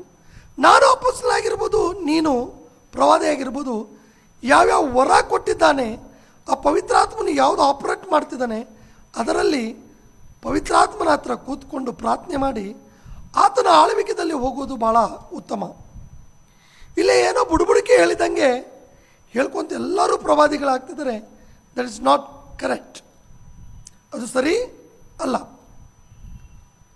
ಇನ್ನೊಂದು ವಚನದ ಪ್ರಕಾರ ಹೋಗೋದಾದರೆ, ಇದು ಪ್ರಕಟಣೆ ಗ್ರಂಥದ ಪ್ರಕಾರ ಯಾರ್ಯಾರು ಕ್ರಿಸ್ತನ ಬಗ್ಗೆ ಸಾಕ್ಷಿ ಹೇಳ್ತಾರೋ ಅವರೆಲ್ಲರೂ ಪ್ರವಾದಿಯ ಅಥವಾ ಪ್ರವಾದನೆಯ ಆತ್ಮ ಹೊಂದಿದವರೇ. ಯೇಸು ಸ್ವಾಮಿ ಬಗ್ಗೆ ಸಾಕ್ಷಿ ಹೇಳುವರು ಪ್ರತಿಯೊಬ್ಬರು, ಬೈಬಲಿನ ವಚನವನ್ನು ಎತ್ತಿ ಹೇಳುವರು ಎಲ್ಲರೂ ನಾವು ಪ್ರವಾದಿಯ ಆತ್ಮಗಳನ್ನು ಹೊಂದಿದವರೇ ಎಂಬುದಾಗಿ ಪ್ರಕಟಣೆ 19ನೇ ಅಧ್ಯಾಯ 10ನೇ ವಚನದಲ್ಲಿ ಸ್ಪಷ್ಟವಾಗಿ ಹೇಳಲ್ಪಟ್ಟಿದೆ. ಯೇಸುವಿನ ವಿಷಯವಾದ ಸಾಕ್ಷಿ ಪ್ರವಾದನೆಯ ಆತ್ಮವೇ ಅಂತೇಳಿ. ನನಗೆ ಯೇಸುವಿನ ವಿಷಯವಾದ ಸಾಕ್ಷಿ ಹೇಳ್ತಾ ಇದ್ರೆ ಅಥವಾ ಈ ವಚನಗಳು ನಾನು ಎತ್ತಿ ಹೇಳ್ತಾ ಇದ್ರೆ ನನಗೆ ಪ್ರವಾದನೆಯ ಆತ್ಮನೇ ಇದೆ ಎಂಬುದಾಗಿ ಅರ್ಥ. ಇನ್ನೊಂದು ಸ್ಪೆಷಲಿ ಆಗಿ ವಿಶೇಷವಾಗಿ ಅದಕ್ಕಾಗಿಯೇ ದೇವರು ಸೇವೆಗೆ ಕೂಡ ಕರೆದು ಪ್ರವಾದಿಯಾಗಿ ಕೂಡ ನೇಮಿಸಿರ್ತಾನೆ. ಅವಾಗ ಕೂಡ ಆತನು ಪ್ರವಾದಿಯಾಗಿರ್ತಾನೆ. ಇದು ಹೌದೋ ಅಲ್ಲವೋ ಅನ್ನೋದು ಪ್ರಾರ್ಥನೆ ಪೂರ್ವಕವಾಗಿ ನಾವು ದೇವರ ಸನ್ನಿಧಾನದಲ್ಲಿ ಕೂತ್ಕೊಂಡು ಈ ವರ ಇದೆಯಾ ಇಲ್ಲವೋ, ನನಗೆ ದೇವರು ಈ ಕೆಲಸಕ್ಕೆ ಕರೆದಿದ್ದಾನೋ ಇಲ್ಲವೋ ಅಂತೇಳಿ ಹೋದರೆ ಉತ್ತಮ. ಇಲ್ಲದಿದ್ದರೆ ದಾವೀದನು ಯುದ್ಧಕ್ಕೆ ಹೋದಾಗ ಆ ಸೈನಿಕನ ಡ್ರೆಸ್ ಹಾಕ್ಕೊಂಡು ಹೋಗ್ತಾನಲ್ಲ, ಹಂಗಾಗ್ತದ. ಹಾಕ್ಕೊಂಡ ಯುದ್ಧ ಮಾಡಲಿಕ್ಕೆ ಆಗೋದಿಲ್ಲ ಅಂತೇಳಿ ಮತ್ತೆ ಕಳಚಿಟ್ಟು ತನ್ನ ಪದ್ಧತಿ ಪ್ರಕಾರವೇ ಬಂದ. ಹಾಗಾಗಿ ನಿನಗೆ ಯಾವ ವರ ಇದೆ ದೇವರ ಹತ್ರ ಕೇಳಿ ಅದು ಪಡ್ಕೊಂಡು ಅದರಲ್ಲಿ ನಂಬಿಗಸ್ತನಾಗಿ ಮುಂದಕ್ಕೆ ಹೋದರೆ ಒಳ್ಳೆಯದು. ಹಾಗಾಗಿ ಅಯ್ಯ ಅವರೇ, ಪ್ರವಾದನೆ ಸೇವೆಗೆ ಕೆಲವರನ್ನು ದೇವರು ನೇಮಿಸಿದ್ದಾನೆ. ಅವರು ಪ್ರವಾದಿಗಳು ಮತ್ತು ಯೇಸು ಕ್ರಿಸ್ತನ ನಿಮಿತ್ತವಾಗಿ ಸಾಕ್ಷಿ ಹೇಳುವ ಅಥವಾ ಈ ವಾಕ್ಯ ಹೇಳುವವರೆಲ್ಲರೂ ಪ್ರವಾದಿಯ ಆತ್ಮವನ್ನು ಹೊಂದಿದವರೇ ಆಗಿರ್ತಾನೆ. ಪ್ರವಾದಿಗಳ ಆತ್ಮವು ಪ್ರವಾದಿ ಸ್ವಾಧೀನದಲ್ಲೇ ಇರಬೇಕು ಅಂತ ಬೈಬಲ್ ಇರ್ತದೆ. ಸ್ವಾಧೀನದಲ್ಲಿ ಇಟ್ಕೊಂಡು ನಿಜವಾದ ಪ್ರವಾದನೆಯನ್ನು ಹೇಳ್ಕೊಂತ ಹೋಗ್ರಿ, ನಿಜವಾದ ಪ್ರವಾದನೆಯನ್ನು ಕೇಳ್ಕೊಂತು ಹೋಗ್ರಿ. ಆ ವರ ಇದ್ದರೆ ಹೇಳ್ರಿ, ಇಲ್ಲದ್ರೆ ಸುಮ್ಕು ಬೈಬಲ್ ವಾಕ್ಯಗಳನ್ನು ಪ್ರಚಾರ ಮಾಡ್ಕೊಂತ ಹೋಗ್ರಿ. ದೇವರು ನಿಮ್ಮನ್ನು ಖಂಡಿತ ಆಶೀರ್ವದಿಸ್ತಾನೆ. ಓಕೆ, ಕನ್ಕ್ಲೂಷನ್ಗೆ ಬಂದಿದ್ದೇವೆ. ಎಸ್, ಕರ್ತನು ಏರ್ಪಾಟ್ ಮಾಡಿಕೊಂಡು ಪ್ರವಾದಿಗಳಾಗಿ ಉಪಯೋಗಿಸುವುದು ಒಂದಾದರೆ, ಪೌಲ್ ಹೇಳುವುದೇನೆಂದರೆ ನೀವೆಲ್ಲರೂ ಕೂಡ ಪ್ರವಾದಿಸಿರಿ, ಕಲಿತುಕೊಳ್ಳ್ರಿ, ಪ್ರೋತ್ಸಾಹ ಮಾಡ್ತಾ ಇದ್ದಾನೆ ಇಲ್ಲಿ. ನಾನು ಯಾವ ರೀತಿ ಇದನ್ನು ಕೊನೆಗೊಳಿಸಬೇಕೆಂಬುದಾಗಿ ಇಷ್ಟಪಡ್ತಾ ಇದ್ದೇನೆಂದರೆ, ಯಾರೋ ಪ್ರವಚನನ ಬಗ್ಗೆ ಹೇಳ್ತಾರೆ, ಅಲ್ಲಿ ಓಡಿ ಹೋಗಿ ಏನೋ ತಿಳಿದುಕೊಳ್ಬೇಕು, ಅದರಿಂದ ಏನೋ ಒಂದು ಪ್ರಯೋಜನ ಆಗಬೇಕು, ಯಾವುದೋ ಒಂದು ಲ್ಯಾಟ್ರಿ ಪಡೆಯಬೇಕು ಅನ್ನೋ ರೀತಿಯಲ್ಲಿ ಕುರುಡರಾಗಿ ಇರಬೇಡ್ರಿ. ಈಗ ನಾವು ಕೂಡ ಹೇಗೆ ಪ್ರವಾದನೆ ನೀಡಬಹುದು, ಒಂದು ವಿಷಯವನ್ನು ನಾನು ಹೇಳಿ ಮುಕ್ತಾಯದ ಪ್ರಾರ್ಥನೆ ಮಾಡಿಕೊಳ್ಳೋಣ. ಅಪೊಸ್ತಲ ಕೃತಿಗಳ 2ನೇ ಅಧ್ಯಾಯ 16ನೇ ವಚನದಲ್ಲಿ ಪೇತ್ರನು ಅಲ್ಲಿರುವ ಎಲ್ಲ ಜನರೊಟ್ಟಿಗೆ ಮಾತನಾಡ್ತಾ ಒಂದನ್ನು ಅವರಿಗೆ ನೆನಪು ಮಾಡ್ತಾನೆ. ಯಾವೇಲು ಪ್ರವಾದಿಯಿಂದ ಹೇಳಲ್ಪಟ್ಟ ಸಂಗತಿ ಇದೆ, ಅದೇನೆಂದರೆ ಆ ಪ್ರವಾದಿ ಹೇಳಿರುವಂಥ ಮಾತು, ಅಂತ್ಯ ದಿನಮಾನಗಳಲ್ಲಿ ಎಲ್ಲರ ಮೇಲೆ ಕೂಡ ದೇವರ ಆತ್ಮ ಸುರಿಸಲ್ಪಡುತ್ತೆ. ಓಕೆ, ಪೇತ್ರನು ಹೇಗೆ ಯಾವೇಲನ್ನು ಬರೆದ ಆ ಮಾತನ್ನು ನೆನಪು ಮಾಡಿ ಆ ಪ್ರವಚನವನ್ನು ತಿರುಗಾವರ್ತಿ ನೆನಪು ಮಾಡೋದ್ರ ಮೂಲಕ ದೇವರಿಗೆ ಸ್ತೋತ್ರವಾಗಲಿ, ಅಲ್ಲಿರೋ ಎಲ್ಲ ಜನರು ಸುಮಾರು 3,000 ಜನರು ಅವರು ಪಶ್ಚಾತ್ತಾಪವನ್ನು ದೀಕ್ಷಾ ಸ್ನಾನ ಹೊಂದಿಕೊಂಡ್ರು ಎಂಬುದಾಗಿ ನಾವು ಸತ್ಯವೇದದಲ್ಲಿ ನೋಡುತ್ತೇವೆ. ಇದನ್ನೇ ಪೌಲನು ಕೂಡ ಹೇಳ್ತಾನೆ, ನಾವೆಲ್ಲರೂ ಕೂಡ ದೇವರ ಮಾತುಗಳನ್ನು ಪದೇ ಪದೇ ಮಾತನಾಡಿ ನಂಬಿಕೆಯಿಂದ ನಾವು ಮುಂದೆ ಸಾಗುವಾಗ ಅದರ ಮೂಲಕ ನಾವು ಆಶೀರ್ವಾದಗಳನ್ನು, ಕ್ಷೇಮಾಭಿವೃದ್ಧಿಯನ್ನು ಹೊಂದಿಕೊಳ್ಳುತ್ತೇವೆ ಎಂಬುದಾಗಿ. ಪ್ರಿಯರೇ, ಈ ಕಾರ್ಯಕ್ರಮದಲ್ಲಿ ಅನೇಕ ವಿಷಯಗಳಿಗೆ ನಾವು ಉತ್ತರವನ್ನು ಪವಿತ್ರಾತ್ಮನ ಮೂಲಕ ತಿಳಿದುಕೊಂಡಿದ್ದೇವೆ. ಸೇವಕರು ಅನೇಕ ವಿಷಯಗಳಿಗೆ ನಮಗೆ ಉತ್ತರವನ್ನು ಕೊಟ್ಟಿದ್ದಾರೆ. ಇನ್ನು ಹೆಚ್ಚಾದ ರೀತಿಯಲ್ಲಿ ಪ್ರಶ್ನೆಗಳಿರೋದಾದರೆ ದಯವಿಟ್ಟು ಕೆಳಗೆ ಸ್ಕ್ರೋಲಿಂಗ್ನಲ್ಲಿ ಬರುವ ನಂಬರ್ಸ್ಗೆ ನೀವು ಕಾಲ್ ಮಾಡಿ. ಇನ್ನವ್ರ ಫೋನ್ ನಂಬರ್, ನನ್ನ ಫೋನ್ ನಂಬರ್ ಕೆಳಗೆ ಸ್ಕ್ರೋಲಿಂಗ್ ಆಗ್ತಾ ಇದೆ. ದಯವಿಟ್ಟು ನೀವು ಫೋನ್ ಮಾಡಿ, ನಾವಿನ್ನೂ ಹೆಚ್ಚಾದ ರೀತಿಯಲ್ಲಿ ಕರ್ತನ ಬಗ್ಗೆ ತಿಳಿದುಕೊಂಡು ದೇವರ ನಾಮವನ್ನು ಮಹಿಮೆಪಡಿಸೋಣ. ಮುಂಬರುವ ದಿನಮಾನಗಳಲ್ಲಿ ಇನ್ನೂ ಅನೇಕ ಅಂಶಗಳ ಬಗ್ಗೆ ನಾವು ಚರ್ಚೆ ಮಾಡಿ ದೇವರ ಒಂದು ಮಾರ್ಗದಲ್ಲಿ ನಿರ್ದಿಷ್ಟವಾದ ಮತ್ತು ಸ್ಥಿರಚಿತ್ತರಾಗಿ ನಡೆಯುವುದಕ್ಕೆ ದೇವರು ನಮಗೆ ಸಹಾಯ ಮಾಡಲಿ. ಪ್ರಿಯರೇ, ಈ ಕಾರ್ಯಕ್ರಮವು ನಿಮಗೆ ಆಶೀರ್ವಾದಕರವಾಗಿ ಇದೆ ಎಂಬುದಾಗಿ ನಾನು ನಂಬುತ್ತಾ ಇದ್ದೀನಿ. ಈ ಸಮಯದಲ್ಲಿ ಕಾರ್ಯಕ್ರಮವನ್ನು ನಾವು ಮುಕ್ತಾಯಗೊಳಿಸ್ಕೊಳ್ಳೋಣ. ನಮ್ಮದಲ್ಲಿರುವಂಥ ಪಾಸ್ಟರ್ ಫ್ರಾನ್ಸಿಸ್ ಕನ್ನೆಯವರು ಪ್ರಾರ್ಥನೆ ಮಾಡ್ತಾರೆ. ತದನಂತರ ನಾವು ಈ ಕಾರ್ಯಕ್ರಮವನ್ನು ಮುಕ್ತಾಯ ಮಾಡಿಕೊಳ್ಳೋಣ. ಪ್ರಾರ್ಥನೆ ಮಾಡಿಕೊಳ್ಳೋಣ. ಪರಲೋಕದಲ್ಲಿ ಇರುವಂಥ ಮಹಾಪರಿಶುದ್ಧನಾದ ದೇವರೇ, ಇದುವರೆಗೂ ನನಗೆ ಮತ್ತು ಸತ್ಯ ಮಾರ್ಗ ಚಾನೆಲಿನ ಸಂಸ್ಥಾಪಕರಿಗೆ ಈ ಒಂದು ಪ್ರವಾದನೆಯ ಅಂಶವಾಗಿ ಇಟ್ಕೊಂಡು ಚರ್ಚಿಸಿ ಎಲ್ಲರಿಗೆ ಸರಿಯಾದ ವಚನಗಳನ್ನು ತಿಳಿಪಡಿಸಲಿಕ್ಕೆ ನಮಗೆ ಸಹಾಯ ಮಾಡಿದ್ರಿ, ಅದಕ್ಕಾಗಿ ಸ್ತೋತ್ರ. ಸತ್ಯ ಮಾರ್ಗ ಚಾನೆಲ್ನ ವೀಕ್ಷಕರು ಎಚ್ಚರಗೊಂಡು ಸುಳ್ಳು ಪ್ರವಾದಿಗಳನ್ನು ಎದುರಿಸಿ ಸತ್ಯವಾದ ನಿಜವಾದ ಪ್ರವಾದಿಗಳು ಇರುವರನ್ನು ಪ್ರೋತ್ಸಾಹಿಸಿ ಮುಂದಕ್ಕೆ ನಡಲಿಕ್ಕೆ ಸಹಾಯ ಮಾಡಬೇಕೆಂಬುದಾಗಿ, ಸತ್ಯವನ್ನು ಪರಿಶೋಧನೆ ಮಾಡುತ್ತಾ ಸರ್ವ ಸತ್ಯದಲ್ಲಿ ನಿಲ್ಲುವಂತೆ ಎಲ್ಲರಿಗೂ ನಮಗೆ ನೀನು ಕೃಪೆ ಕೊಡಬೇಕೆಂಬುದಾಗಿ ನಿಜವಾದ ಪ್ರವಾದಿಯಾದ ಯೇಸುವಿನ ನಾಮದಲ್ಲಿ ಪ್ರಾರ್ಥನೆ ಮಾಡ್ತಾ ಇದ್ದೀವಿ ತಂದೆ. ಆಮೇನ್, ಆಮೇನ್, ಆಮೇನ್. Praise the lord. ದೇವರು ನಮಗೆ ಸ್ತೋತ್ರವಾಗಲಿ. ಎಲ್ಲರಿಗೆ ವಂದನೆ. ಮತ್ತೆ ತಿರ್ಗಾವರ್ತಿ ಇನ್ನೊಂದು ಸಬ್ಜೆಕ್ಟ್ ಮೂಲಕ ನಾವು ಚರ್ಚೆ ಕಾರ್ಯಕ್ರಮದಲ್ಲಿ ಪಾಲ್ಗೊಳ್ಳೋಣ. ಅಲ್ಲಿವರೆಗೆ ದೇವರ ಉಚಿತ ಕೃಪೆ ನಮಗೆಲ್ಲರಿಗೂ ಕೂಡ ಸಹಾಯಕರವಾಗಿ ನಮ್ಮನ್ನೆಲ್ಲರನ್ನು ನಡೆಸಲಿ. God bless you. Praise the Lord. Amen. God bless you.